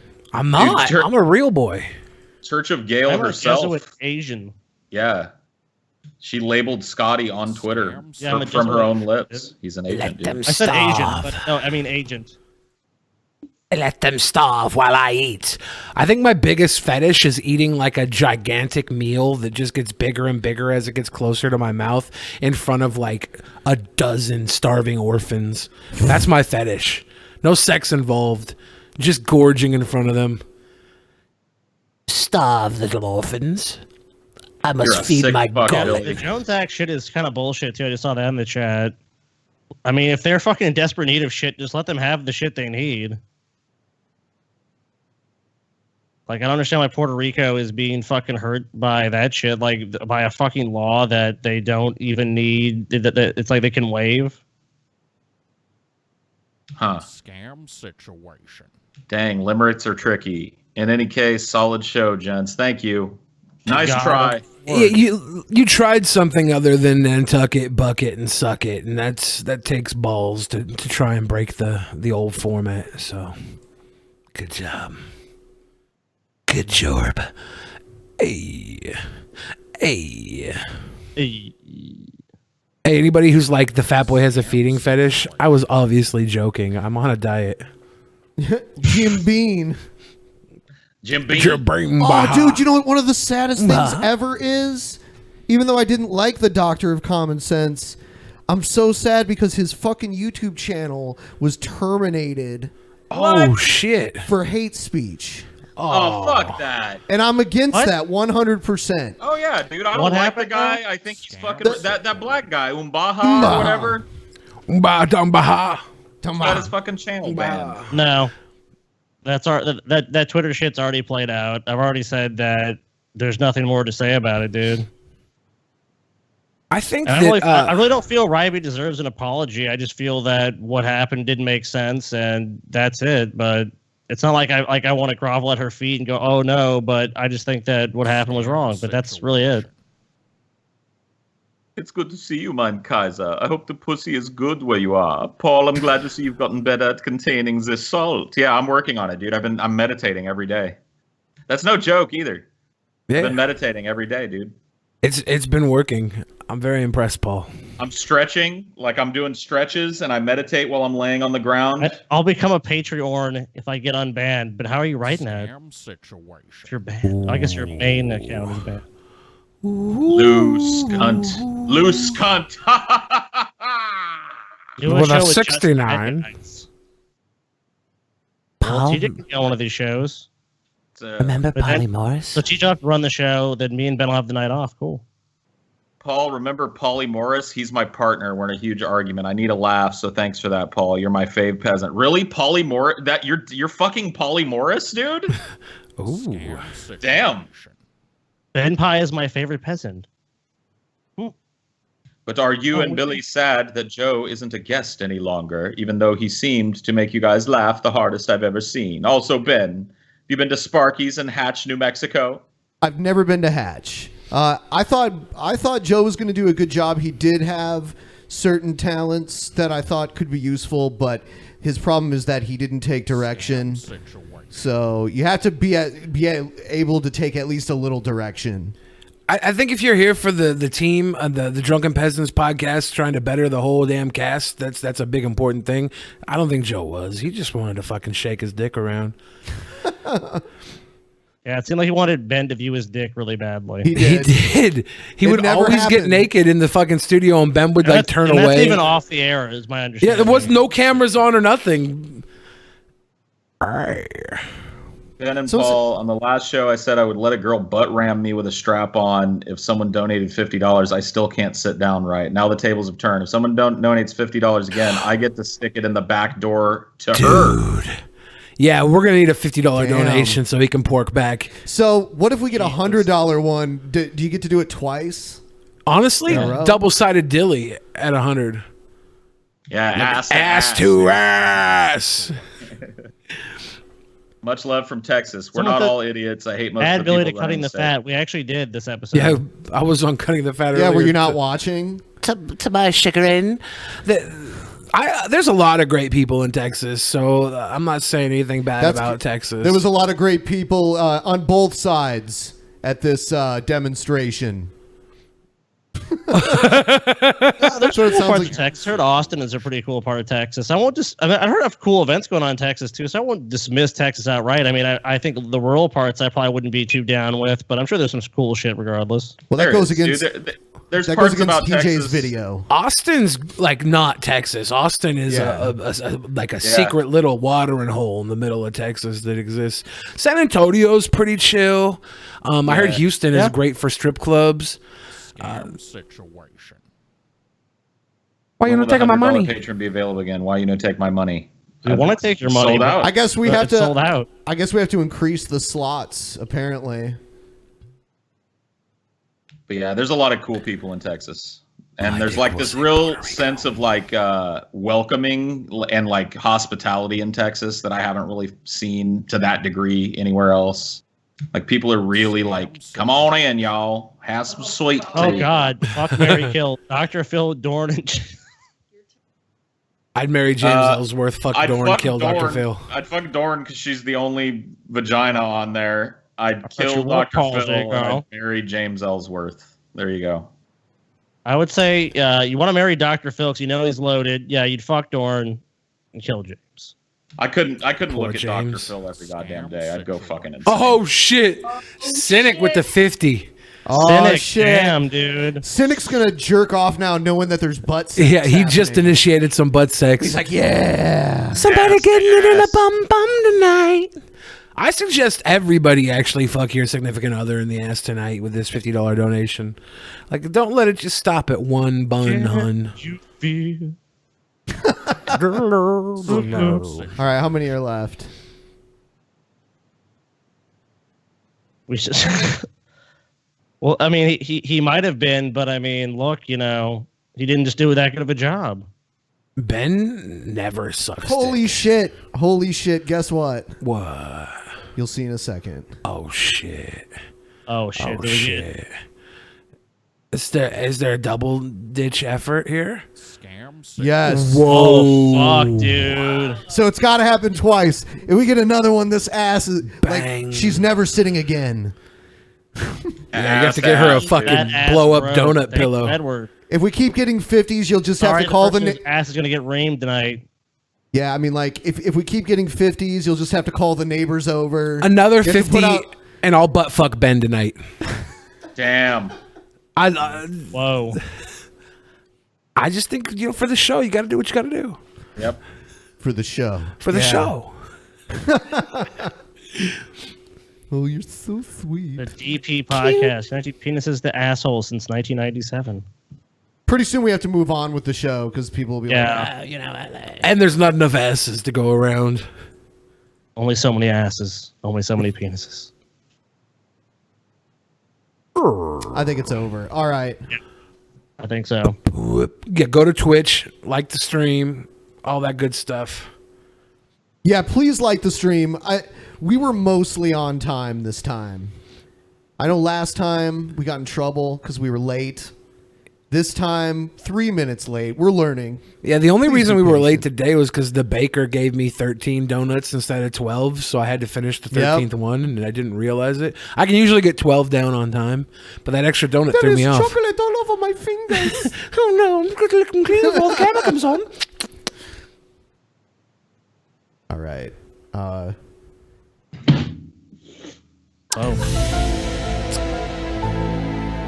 Oh, we still got the chat up on the screen. And Thomas August, that's because Christians say dumb shit all the time, so.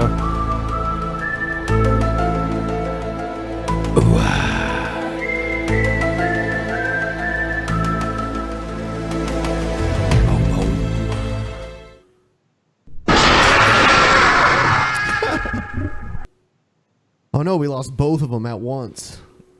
They were the only ones that dodged the scream team. I think it's safe to assume that Scotty and Paul just went and took advantage of that $50 butt sex donation. Oh, okay. Here. I don't know. I don't think that's what happened because Paul's back already. Oh shit! Was it a quickie, Paul? I mean, the ass tight. You know what I mean? I don't. Whatever. I couldn't last up in that ass. One pump. I couldn't last and I'm done. Up in that One ass. pump. That should be a dump, t-shirt. One pump and I dumped in her rump. You know what I mean? Hello, valuable viewers. Welcome to Higher Lower, an online site game thing that is based on Google searches, and it gives you two choices, your task being to guess which of the two has the highest number of monthly searches. On Google, of course. Because Microsoft is too busy working on search recognition sites instead of improving their goddamn search engine! Anyways, higher or lower. Let's see if my instinct is right in regards to how popular certain things are in comparison to others. Okay, I have no idea what is up with this naked tattooed guy on the homepage here, drinking with a laptop on his lap. Oh, what a joke, dude. Take that show on the road, corpse midget. Is this a guy who made this game? I wouldn't be surprised, but probably not. Let's start. Weather or lesbian? Weather. That's an interesting match. It's funny because both of these pictures are wet. Get it? Ben got it. He's scary, man. Look at him. Yeah, no, I thought he was really cool at first, but ever since I know something's up with this dude. Something's wrong with this guy. I don't like it. Because they chose a photo of a rainy city to portray weather, and lesbians are holding cups of what appears to be some sort of beverage, you perverts. I'm gonna say lower. Oh, you get it. You hear that? Yeah. Because there are probably a lot of people who want to know more about how the weather's gonna be than about lesbians. I'm right. If it was lesbian. I am right. I am right. Porn, though, perhaps it would have been different. Lesbian or Manchester United? Manchester United is probably higher, what with being the most famous football team in the world or whatever. Or what do I know? I have no clue about sports. But at least I have heard about this team, so it must be pretty popular. And it turns out that it actually is. Damn. Manchester. Man, this is. I can't believe that I let Corpse Midget beat me to this kind of content, dude. I know. I'm thinking the on demand segment tonight has to be us just playing this for life. Dude. Higher or lower? I'm right. I am right. I am right. United or car wash? Who searches car wash? I don't really think people do that often. This is the worst because I want to play this so bad right now. Maybe we'll play it in the post show. I'm good at this. Car wash versus. I am good at these. I'm good at these. Cartoons is way higher. I think people are more interested in cartoons. Here's my logic. There are more. Fuck your logic. Here is my logic. Yeah. It's obvious. Who have children than people who have cars out there, right? Higher. Oh. I'm surprised that it's less than 2 million searches. Probably because of all of the weebos searching for anime. Formula 1 should be less searched. The weebos. The weebos. The Probably weebos searching because for of the anime. weebos. The weebos searching the animes. I'm right. Than Higher cartoons. or lower? Formula I don't 1's know. higher. I've never found any interest in Formula 1. Oh, Boom! well. Suck it, Corpse Midget. Yeah. I fucked your shit. Formula 1 is really popular in some parts of the world. Yeah. Color me surprised. It is more popular than cartoons. You scored 4, so average. You are not good at this. I am good at this. Gets Dude, the next question even wrong. the internet that poops on fucking Corpse Midget, man. I'm going to play this. We can all take turns playing this. We'll each play it once in the post show. Oh, yeah. How about that? For the champion of higher or lower. If you want to see the post show, click the link in the description. 15% off DP On Demand. And there's going to be a new series on DP On Demand, right? Aren't you guys doing a new series? Aren't you guys doing a new series on DP On Demand? Oh, there's going to be the chili cook-off. That's just like a one-time little extra nugget thing, rather than a series. But are you talking about the movie thing? Oh, dude. I saw the what is it? Medea Boo, like the Halloween Medea, the first one. It's just oh god, don't ever watch that. I haven't seen the first one, but I went and saw the second one, and I feel like I have to watch the first one now for continuity. What is that movie, Paul? What is it? Fate? Is it Fateful or Faithful? Fateful Findings. Yeah. Oh my god, Neil Breen, dude, that guy is a genius and an idiot at the same time. Why did you commit suicide? Why did you commit suicide? I can't believe you did this. I can't believe you committed suicide. Why did you commit suicide? Why did you commit suicide? I can't believe this. All right, so we just saw a news story that told us that the Texas shooter escaped from a mental institution and had a history of violent behavior. But Alex Jones knows better. Oh, good. Oh, boy. Alex Jones knows that the shooter had permission from Antifa to do that. Oh, shit. He just knows how to act like a little devil worshiper pedophile.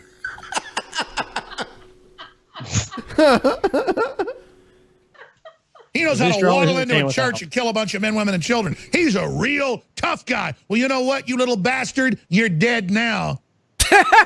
Got him. You got your permission from Antifa and the media to go out. Yeah, your mother-in-law's down there, a bunch of Christians. Have you heard? So he went to the media and Antifa and was like, church shooting, cool? And they're like, yeah, of course. Good ratings, right? For the media. You hate him and you're a big leftist, Antifa. And you know what? You'll kill 2 birds with 1 stone. You've got permission to be a sack of crap. You're going to go in there and kill a bunch of people. But, oh, did you drop your gun and run once you got shot in the leg and the stomach? Pee-peeing on yourself. They reported going, Mommy, Mommy, Mommy, Mommy, Mommy. And you bled out on the side of the highway, you little coward. Wait a minute. All these other mass shootings are fake, but this one is real because it happened in a church. It Yeah. Hey, I'm all Get a little for Alex Jones, dude. I'm all for Alex Jones belittling people who do mass shootings after they're dead. I think it's fucking awesome. Some black guy was in the chat and he said we're breaking the conditioning, and I mean literally some black guy. What's up, Derek? Every time I say that, I'm just wondering if people are like, "Oh, are you just saying it's some black guy?" Yeah, I know. Every time that's how it works too. He did it on purpose, I'm sure. Yeah. Did any of you guys check out that Blair White thing on Dave Rubin? Oh yes, cat fight. Dude, that was a shit show from start to finish. Oh, dude. they should have just fought. Yeah. Yeah. I just want to Dave say this Rubin- isn't a cat fight. This is a grown ass man versus a woman. I was like, wow, that's Dave Rubin looked like he was staring into the void that whole show because he knew he had just completely lost control. Oh yeah, that was like a be careful what you wish for thing because he's like, he was like, this is gonna bring in ratings. I think it will, but at the same time, like, Well, it did bring in ratings. All over that. Yeah, but it was garbage. I like how they said, I just want to say that there's a black woman, a transgender, and a gay man, and we're all conservative, right? This is a big step for conservatism. And then it's just like, bah, you fucking, you dude, get off my shit, dude. It was fucking garbage. I wouldn't put my name on it if I were Ruben, but it's too late because he got them sick fucking transgender views. Everybody likes a hot chick with a thick dick, right? Right? Like, I don't even mind the fact that they were yelling and shit, but it was unlistenable because 90% of the time the black chick on there was saying some shit and Blair was going, what was that other chick's name? Wendy or whatever the fuck. She was just like, Blair does this. She did this in her Onision debate too. Yeah. Where she was like, Greg. Yeah. Listen, Greg. She kept doing that same shit last night and it was just I couldn't do it, dude. I couldn't hang. Yeah, no, it was a wonderful. I tried to fap to it honestly, and I found myself focusing on Ruben the whole time. That's how bad it was. Oh, check this out. This is, yeah. This isn't the stupid ad segment, but I found one ad that I just had to play. The wind whispered through the forest. A storm what? is coming. And I Is swear. wait a minute. Is this cutting the fat? Is this a TJ poem? I'll tell you what. This is not a troll, too. I looked it up. This shit is real. You cannot defeat the storm. From the trees rose a resounding voice. I fear nothing. I come when the trumpet sounds. I am the storm, the great American grizzly. Introducing the original Trumpy Bear. What? The fear. Trumpy Bear. What a shameless cash in, dude. I love it. I want to buy one right now. Super plush American grizzly. Trumpy Bear was born June 14th, Flag Day. Just find the secret zipper and pull out the flag blanket. What? Then wrap yourself in the red, white, and Hold blue up. for Is it an comfort and actual warmth. flag? This is the coolest Isn't that against shit flag ever. protocol? I To gotta use a get flag Trumpy as a Bear. blanket or a fucking cushion? That's against flag protocol. Nah, not if it's not a real flag. But He's it's hanging up on the thing. If it's not a real flag, it's okay. Yeah. Okay, because that looks super like a flag. A flag blanket. Carry your teddy bear around, your Trump People teddy have- bear, and you can also have the American flag whenever you need one. People have, clothing that has the flag pattern on it. So But they always At one- argue with that. They always say like, well, that's not the actual flag though. It's just a representation of the flags and how much we love America. Show your patriotism and proudly display Trumpy on Flag Day and on any American holiday. Trumpy can even honor your own family heroes. God bless America and God bless Trumpy Bear. Trumpy Bear sits proudly at the front of the motorcycle No, for all dude. the world to see and loves to cruise with his brother. I'm He a does. former Marine, and I'm proud to have Trumpy Bear ride by my side. That's bold as fuck. This has got to be fake, dude. I just can't. 1995. Hold on. Oh. Let me see how much it is. It's Trumpy Bear, dude. I can't believe that they made the bear and that they stuffed it with a fucking American flag. What a brilliant fucking idea. I love how you can take the flag out. Now you have a carrier for like whatever is- shit you want to sneak around. It is Like totally dildos. real. Here's the website for it. Order now. Oh, what an absurd a certificate of authenticity. 2 easy payments of 1995s. Yeah, guys, so don't it's miss like out on owning a $40. piece of Whoa, American $40 history. bucks. Fuck that. Once a Marine, always a Marine.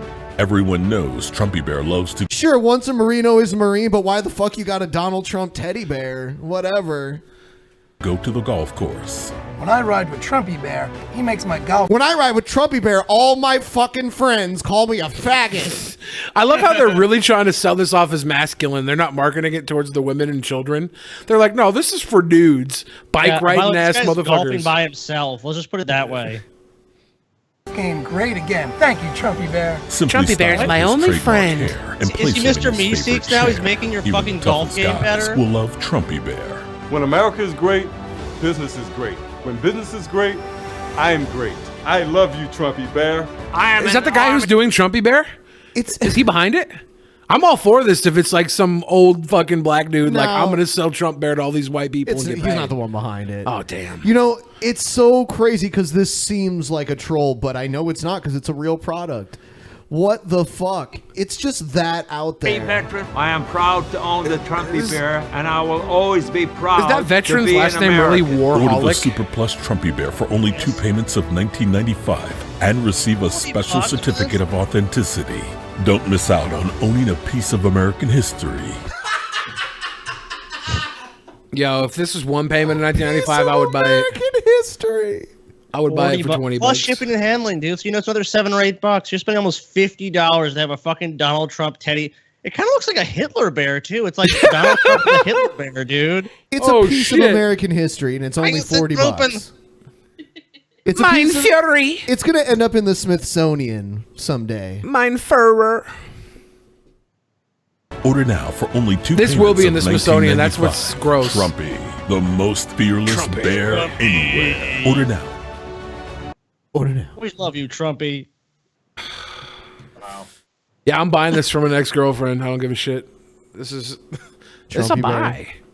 And when she gives you a weird ass look, all you're gonna have to do to completely flip it and win her over is pull that fucking American flag out the bag and Yep. just wave it over your head. Yep. And then I'm getting a blowjob immediately. You know, a concert took place yesterday, a live concert on the internet, and I was not aware of it until today. So it was yesterday. And if anyone out there can find it and get a recording of it and send it to me, I would be very grateful. But here's an ad that appeared for the concert before it happened. Good evening, athletic Anglicans, muscular Mormons, and enormous evolutionists. I'll tell you one thing, if the audio during the concert is as good as your audio right now, it's going to be awesome, man. Here's the best audio, Ben. It's all crackly. I just want to take some shrooms and You're fucking trying to jam make out fun to of this. me, but nobody gets the big buxom booties clapping like I do. You weren't at my fucking concert. I had beautiful brown booties, a bevy of them bouncing beautitiously. Less than an hour's time, 7 p.m. Eastern Time, 6 p.m. Central Time, I have a concert coming up live on concertwindow.com. So come and watch. And God willing, I might just tell you who my new celebrity crush is. It better not be Natalie Portman, you motherfucker. I call dibs. Yes, it is a woman of color. Ooh. YouTuber. So come on in, and you can find that out, God willing.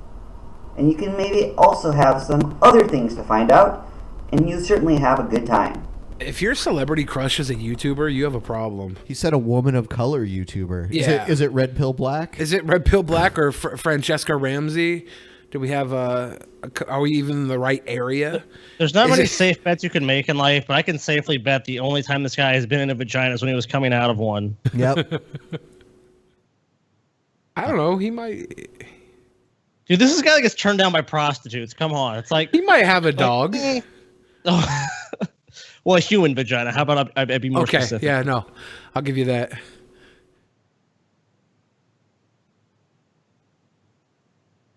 All right. Do you think his mom puts his tie on for him? Probably. Andrew needs his tie, mommy. Mother,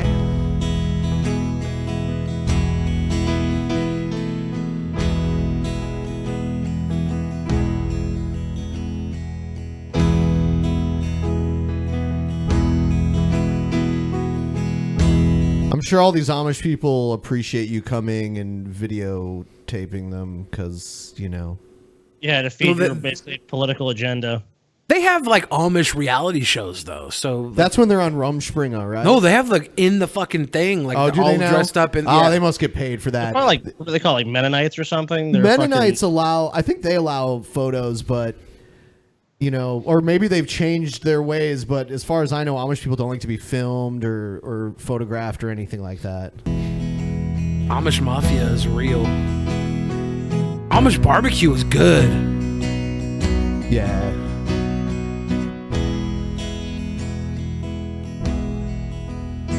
So are they saying Amish people don't have autism? What's that? Are they saying Amish people don't have autism? Like, what's the correlation with autism? Way lower rate. Well, they're I would trying say- to say, well, because they don't live a modern lifestyle and they don't take these vaccines, that's why they don't get it. That's why they don't have autism. It's probably undiagnosed. That's what I was just about to say. Yeah, it's undiagnosed. They probably don't go to doctors very often. They just slap the shit out of the kid for not paying attention. Yeah. Yeah, well, also, where's the causal link there showing that that's the reason why?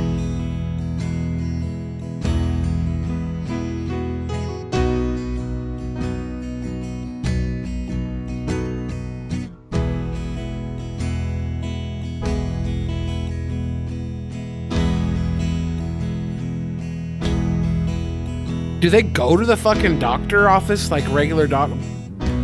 I don't know enough about them to know that, but Maybe. I mean, as long as they didn't use anything that was like electronic, I guess they could go. Technically, well, it's okay. It's okay if other people use it. They just can't use it. Like they'll hire people to drive them around and stuff like that. Like they use Uber? They'll buy a van and then like hire someone to like drive them around. Oh, really? and shit. Yeah. Yeah, they go into town and shit sometimes. Like Yeah, I used to work at like an amusement park, and we had caricature artists there, and they would hire people to like bust them in, and they couldn't get their photos taken, so they get like their caricature drawn. Huh? If they can do something, fuck. Yeah.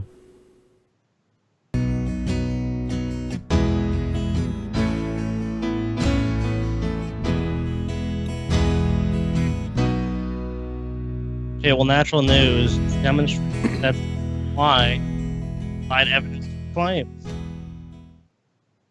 We feed off of the autism here. Don't kill the autism. Yeah, without bring the it autism on. market, what would the Drunken Peasants even be? Come on. Where would we be without the tism? How many Amish people shit. fucking go to Super Chats? Only Leviathan reigns. Gavin McInnes says Dylan Roof was not a terrorist. I saw someone was on Twitter talking about politicizing the shooting. Can you pull that up? It's kind of funny how the left will say about the West This Side is a Highway, this costume. wasn't terrorism. This was just some lunatic. But then they'll change their mind when it's this. And then the right will do the opposite. The right will say this was terrorism, but the other thing isn't. So we're both guilty of politicization, but sometimes politicization matters. That's the funny thing that the left doesn't seem to understand, and I'll repeat it again. Dylan Roof, Batman shooting, Columbine, those are mental midget, lunatic, drug addict psychos on crazy medication. That's not terrorism. When jihadists do it, it's terrorism. You know how I know? Because they say so. They say this is terrorism. They scream Allahu Akbar. That means God is great. That means so whether something is terrorism or not is dependent upon whether or not the person perpetrating the act openly announces that it's terrorism. I think it more along the lines might have to do with if there's a network behind the actions. Like that's what I define terrorism as. Change or advanced political ideology. Just for the ideology. I mean, it's literally spreading terror. It's the idea is that you're trying to spread terror amongst the populace for whatever gain to yourself. That's terrorism. It could be just psychological gain. That's why I don't agree that the Columbine dudes weren't terrorists, because they clearly wanted to instill a sense of fear and shock in their community, and that fulfilled something in them. And they went and killed a bunch of people They to did get that that. nationwide, if we're being honest. I mean, after Absolutely. Columbine, people were such high alert, and it's same with these mass shootings. I mean, we had this concert in Las Vegas now this church shooting, and so many other ones before. It's really, I mean, if you're talking about spreading terror, if that's the definition you're using, then yeah, of course that is terrorism then. But I don't know. I kind of terrorism was like a political movement of terror, and it's brought out by the people like that are part of the movement. Well, I would say that that's more of the aim of terrorism. I think what Paul's saying is that he sees it as a terrorist act, not necessarily them as terrorists. Allah is great, not the Christian God. So there's reasons why jihadists commit terror. There are not reasons why lunatic white people commit terror. Yeah, I don't know. I mean, yeah, so terrorism must have political aims. So doing a big shocking act in hopes that you cause political fucking instability and craziness in a country, how's that not terrorism? I don't understand. If there wasn't a network behind the act, like that's where I get iffy on it. Just like if this kid was part of like the militia and they were like sending him out to do this, then yeah, fucking terrorist, right? If there's like a bigger act behind, but like if it's just some fucking dumbass that goes around and mass murders and does it because like they think a certain way, but the ideology is not connected to a bigger movement. Maybe I'm arguing sticks and stones, or I don't know. This is so bad. There's a lot of nuance to it. It's not just clearly defined as just, it's not this or that. I mean, like, terrorism is a very thorny issue because there's so many offshoots of it. Like, Paul brought up a good example, like Columbine. And then you're saying, well, what about a terrorist network? Because obviously ISIS or ISIL or Al Qaeda have political aims. They want to set up a caliphate. They want an Islamic State. Right, but a single solo terrorist can have political aims and sure, too. Yeah, of course. Yeah, and yeah, the Dylan Roof, he was trying to perpetuate the white fucking man, right? Like that's, I guess, and that's terrorism. That's white terrorism. If he's going in and shooting up races, yeah, fucking, I guess that makes sense. Yeah, of course. Yeah, you can be a solo terrorist. Okay, yeah, I've redefined my thought of terrorism now. He's a piece of shit terrorist, and he should be murdered in cold blood, not given Burger King. What the fuck's wrong with you? Earlier I mentioned that the Doctor of Free Speech's channel got taken down, and that is true. It's funny, his name's like E.T. Williams. It's funny, his name is E.T. I just want to point that out. What? Yeah, his name is E.T. E.T. You drink some of that GMB. But he does have like a more religious channel that hasn't been taken down. Oh, that's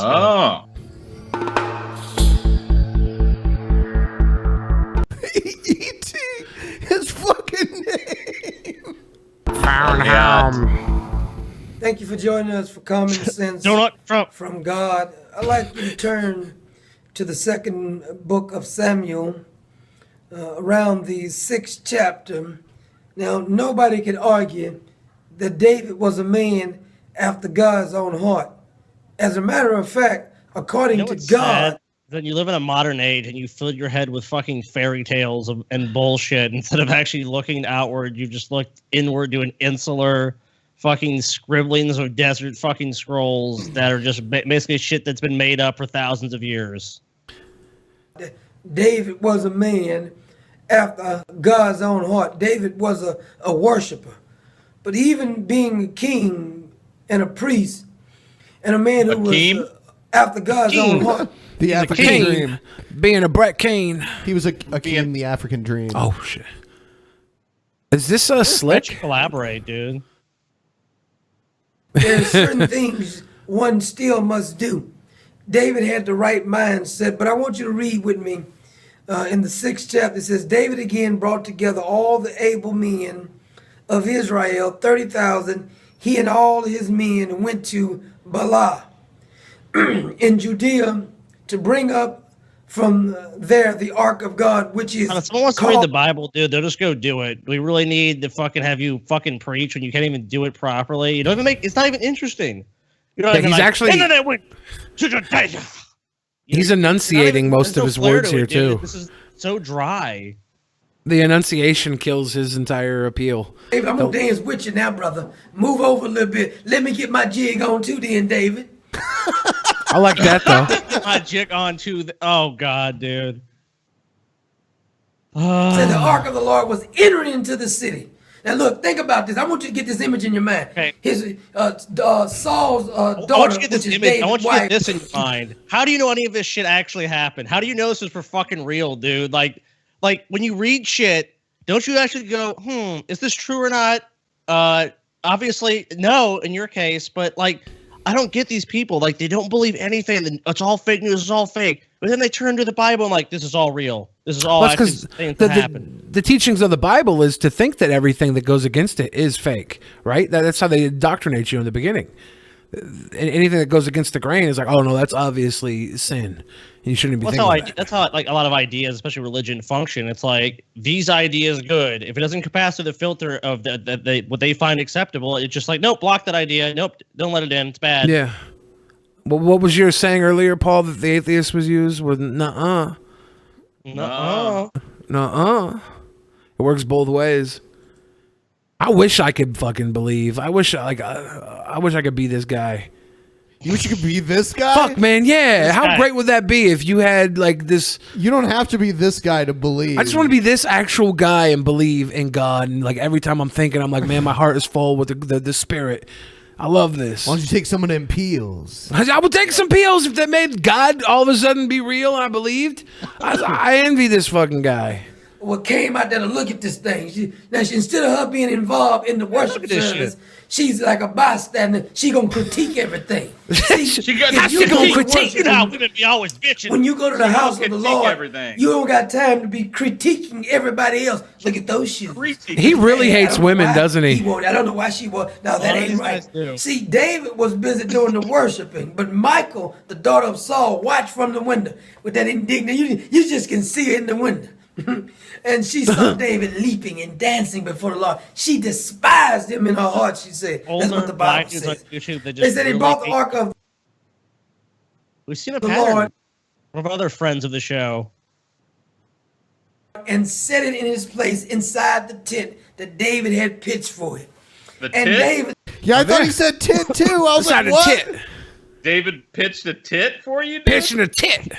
Sacrifice, burn off. Let's do some sacrifice unto the Lord, some repentance unto the Lord right here. And it says that after he had like having a sacrificed, 5-year-old like relate a Bible story to me right now. Yeah. burnt offerings and fellowship offerings before the Lord, after he had finished sacrificing burnt offerings and fellowship offerings, he blessed the people. Can we get one Baha right now? The king blessed the people. Then he gave them loaves of bread and cake and dates and cake of raisins. Each person in the whole crowd of the Israelite, both men and women, and all the people went to their homes after they had service and blessed the Lord. Can you see that? David's on a high right now. I mean, he's been dancing, worshiping the Lord. It came in and he went got off. bread and dates. He got raisins. Got some fucking he got figs. cake. Man, he's having a good old figs. time.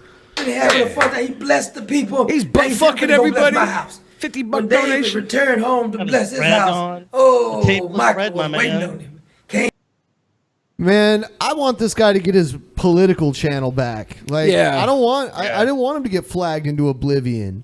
I want those videos back, man. I should have downloaded them all when I had the chance. I don't think the flags can be real.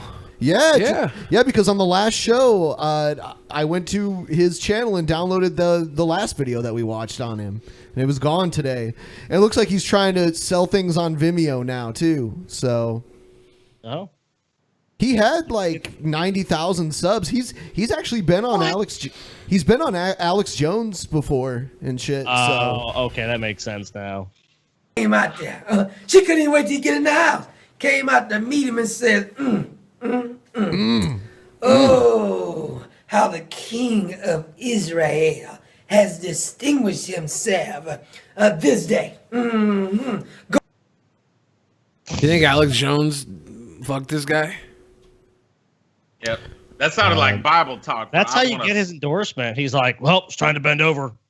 I'm going to fuck around up. half naked Endorsement now. or not.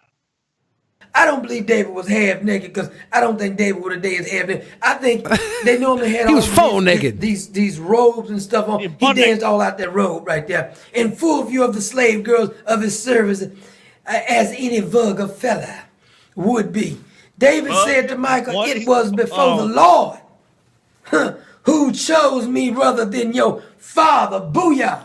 I think David done a mic drop right there. David says, you come out here criticizing me. I'm worshiping my God. Why wasn't you out here? What he could have said, you should have been out here worshiping with us. But she said she had the mindset of Saul. She was nothing like Jonathan. Nothing. Because I believe if Jonathan had been there, Jonathan would have been out there worshiping with David. Jello gelatin. If gelatin would have been there. They had some gelatin that current events, man. He really does. He's way better with current events. This fucking Bible study is hogwash. Hogwash, sir. I hope he has a lot of followers and they all follow him right into the pits of hell. I was so sad. I even looked for an archive channel of him, and I just couldn't find one. Gelatin. Yeah, this is. I don't want to watch anybody. I preach. didn't really think it was hate speech. I just think he was ignorant as fuck. That's all I can say. Well, they do a lot of. I heard YouTube was going to track down a lot of conspiracy theory channels and stuff. So if he was associated with Alex Jones, there might be some like conspiracy theory shit out there. That's so they're going to kick Alex Jones off of YouTube.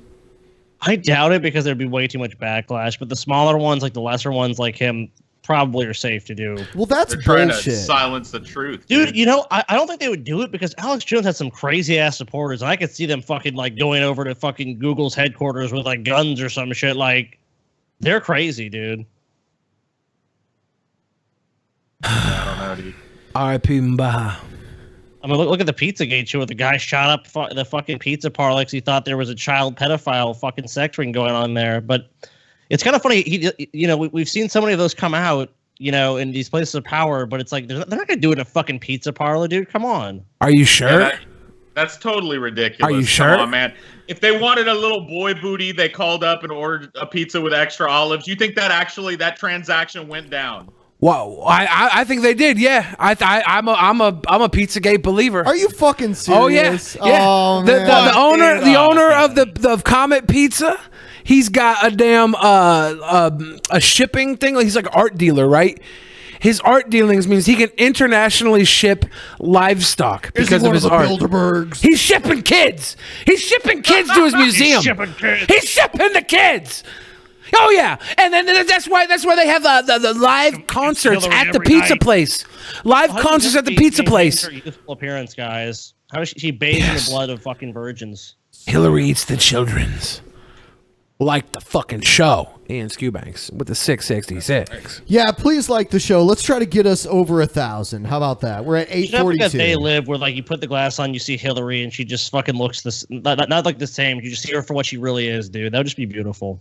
I mean, the Lolita Express is real, right? That's documented real. Oh, that plane that Donald Trump went on? Well, why is the dude that owns Comet Pizza the 49th most powerful person in Washington, D.C.? He owns a fucking pizza parlor. Why? Ask yourselves why. According to who? He's the Cosmopolitan magazine or GQ or one of the big mags. They rated him 49th most powerful person in Washington, D.C. Wow. He owns a pizza parlor and an art and a museum. And he can ship livestock art in and out of the country without going through customs. Yeah. Yeah, I'm just saying I don't think he did it at the pizza parlor in particular. That's why they would have all ages shows. I don't know if he ever did it, period. All right. When 58 people or 26 people are gunned down, why is it worth arguing so much whether it's terrorism? Shouldn't we just try to prove? Well, yeah, of course, but that was what the fucking video was about. I think it's because some people... that is a valid point. Like, semantics just becomes a thing with that for some reason. Scam situation. Oh, no.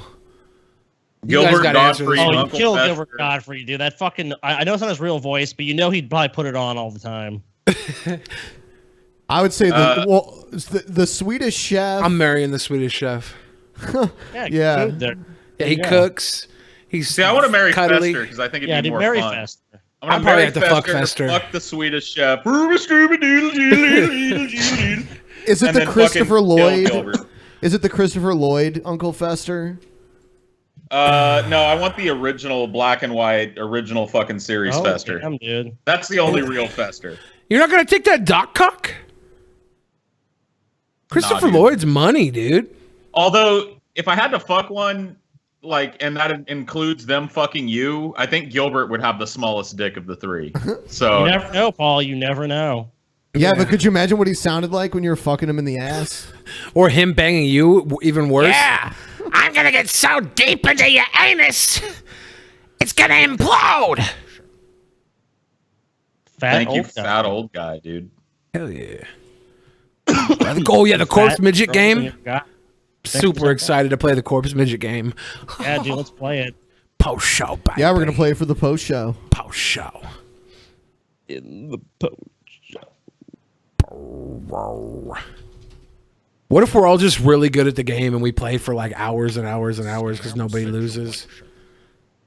I'm gonna Paul, throw the have you game. seen the Mimic movies? If you haven't and want a moderately entertaining horror, okay, I'll check it out. I don't think I've seen any of the Mimic I've movies. seen one of them. Yeah, you probably should check them out because you're big into the horror genre. So Yeah, I'll look at it. I think What's Paul's your actually favorite working on horror? Jurassic Park right now. Like, what the fuck happened to Jurassic Park? How did it go from like groundbreaking special effects to controlling raptors?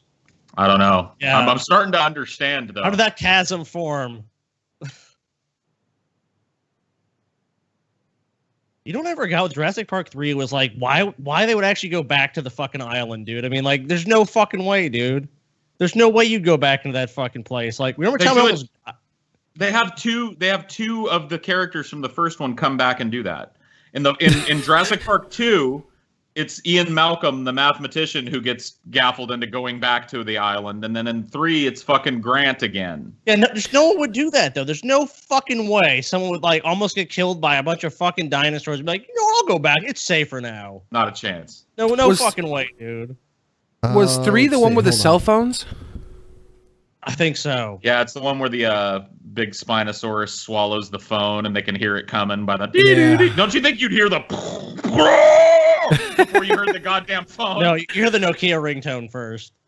Yeah. Best advertisement ever. Except Nokia went out of business directly afterwards because of smartphones. Did someone ask Paul if he's ever seen the Mimic movies? Yeah. Okay. Yeah. How about the Paul is so fat one? Did that one come through? No, let's hear that one. No. Fuck, Mary Kill. Jeff Sessions, Dennis from Jurassic Park, the fat one. That's fucked up. Mater from Cars. Damn. This is on. You can't answer this one, can you? Like, is Fucking there a tough Mary one. here? Maybe Not I'd because of married. Jeff Sessions, but the other two. Maybe I'd married fucking Dennis. He was Newman on Seinfeld, right? Yeah, I definitely fuck Dennis, dude. You fuck him? Dennis. I want to get. Yeah, dude. I want to. I don't know if I can. I can't marry Sessions. I have to kill Sessions. Yeah, you got to kill Sessions. Oh yeah, dude, that's easy. All right, so I'm going to read this one. It says, Paul is so fat he's forced secretly to use bariatric diapers. Working with TJ, he needs to change his bariatric diapers for him. TJ is lazy, however. He often reuses Paul's full bariatric diapers, and Paul is too lazy to do God. anything about it. Wow, dude. TJ keeps trying to corrupt me. Hi, buddy. Oh. Why are you so lazy, Paul? Why are you letting Dude, Tej use your bariatric diapers, dude? I want to know if they've got cameras up in here and shit. How do they know that's going down? We all I know let it. TJ use my bariatric diapers privately in my own home. Like, how do they know this shit? And Paul, by the way, is fully capable of using the bathroom. He just chooses to shit in diapers. Yeah, well, it's because it's easier. Paul's a moviegoer. You don't want to go to a film with a bucket of popcorn and a tub of fucking sody pop and not be able to take a shit mid-film in your pants. Yeah, because I get that butter. And you know what that butter does? It just lubes up your fucking intestines and shit and makes the shit want to fly right out. What am I supposed to do? I can't pause a fucking movie at the theater. Yeah.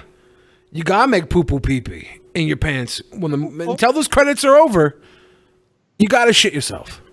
Yep. You just got to do it. You got And it. here at the South, they've got Be a this true shit. critic, dude. You have to. Like, They've it's got not this true. shit.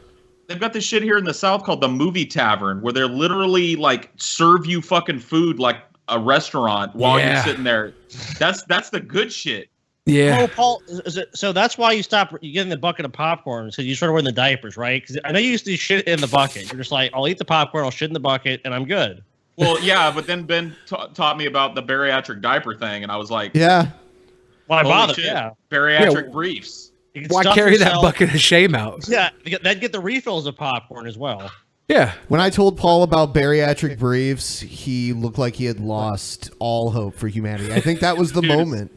You know what the grossest part of that story is, Ben? Is like when you tell me the big blob of lotion that they put on each one of them.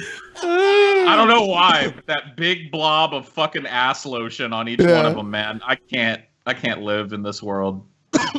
Yeah, I used to work in a factory that made them. And I watched the machine squirt the fucking lotion on each one. I'm going to write a self-help book that just ends with like suggesting piss jugs, cum socks, and bariatric diapers. I'm making so much fucking of this neat money, this non-employable fucking youth money. I'm getting all these neck beard closet dwelling fucking mom's basement motherfuckers to buy this book. They're going to love it. Damn. I'm excited. I can't I'm a wait. venturist. I get these ideas, and I just want to get rich. Oh, damn, Bill! I didn't know you were the kind of guy that did the get rich quick schemes. I'm a get rich all the time. Someone scheme said type of guy. Kevin Scampoli from the whole effing show as a guest for an all wrestling episode. I don't think most of the fans would like an all wrestling They would episode. fucking hate that. Maybe- fucking. Remember the Jim Cornette episode, dude? Oh, do you remember the one where we acted like we were going to do an all wrestling show? And like we all only wrestling, yeah. the Drunken Wrestling Podcast. we had TJ go, "This is the Drunken Wrestling Podcast." And then he was like, "All wrestling all the time." And we did a wrestling segment. And then we like came back and did the normal show, but so many people told me that they just like turned it off and didn't know that we actually did a normal show after it. That's how quick people are to be like, fuck this. Jason versus the fucking Nazis. I think you have your answer, Paul. Yep. Oh, I knew it already. I could feel it in the air on that pitch, dude. The greatest movie that will never be made, Jason versus the Nazis. It might happen now. You never know. Maybe. Is Jason a goy? Goy? Yeah, I is don't he a know. non-Jew? I don't know what he is up under there. I think with a name like Voorhees, he would be. Billy, I actually enjoyed sometimes- the Jim Cornette episode. Well, we're glad someone did. Has anyone ever told you sometimes you sound like you're from Harry Potter or something? Well, Jason Agoy. Is he a goy? I probably am from this earth. There's something Sometimes when questionable you about ask me. a question, it sounds a little English. Yeah. A little bit. My bad. No, it's not bad. No, I think I'm fucking an alien One or thing something. with that movie, though, is they wouldn't allow non-British actors to be in it, so Billy would not be allowed, dude. Yeah. Which is bullshit. They should let Billy be in Harry Potter. Come on. Oh, I'm marrying Bob Backlund, fucking Lieutenant Worf, and killing Slugworth. You're gonna marry Bob Backlund? Fuck yeah, dude. He's You wanna cool. Fuck Worf, dude. I don't know, man. I What? think Worf would fucking break you in two, dude. are without honor. Nah, I'd be like, and you're Wait, without Billy, anus. I must be Worf. satisfied. I Are they would talking fuck about the Worf. Slugworth, like the evil Slugworth candy From guy Wonka. Yeah, you can't. Okay. You have to kill Slugworth. He But was a he's got fucking money, leech. though. He's got He's a money, though. leech. Wow. Cool. I'll Good try to know. that out. Information. Thank you. That's John. why I'm morbidly obese, because I don't need to bang my head against the wall. All right, Yeah. so I think we're about to end this. I'll let, just in case there's anyone left waiting, let me see. No, there's no one left waiting. We're going to end this shit. We're going to go do the post show. Everyone have a good night. Can't wait to play this Good game. night.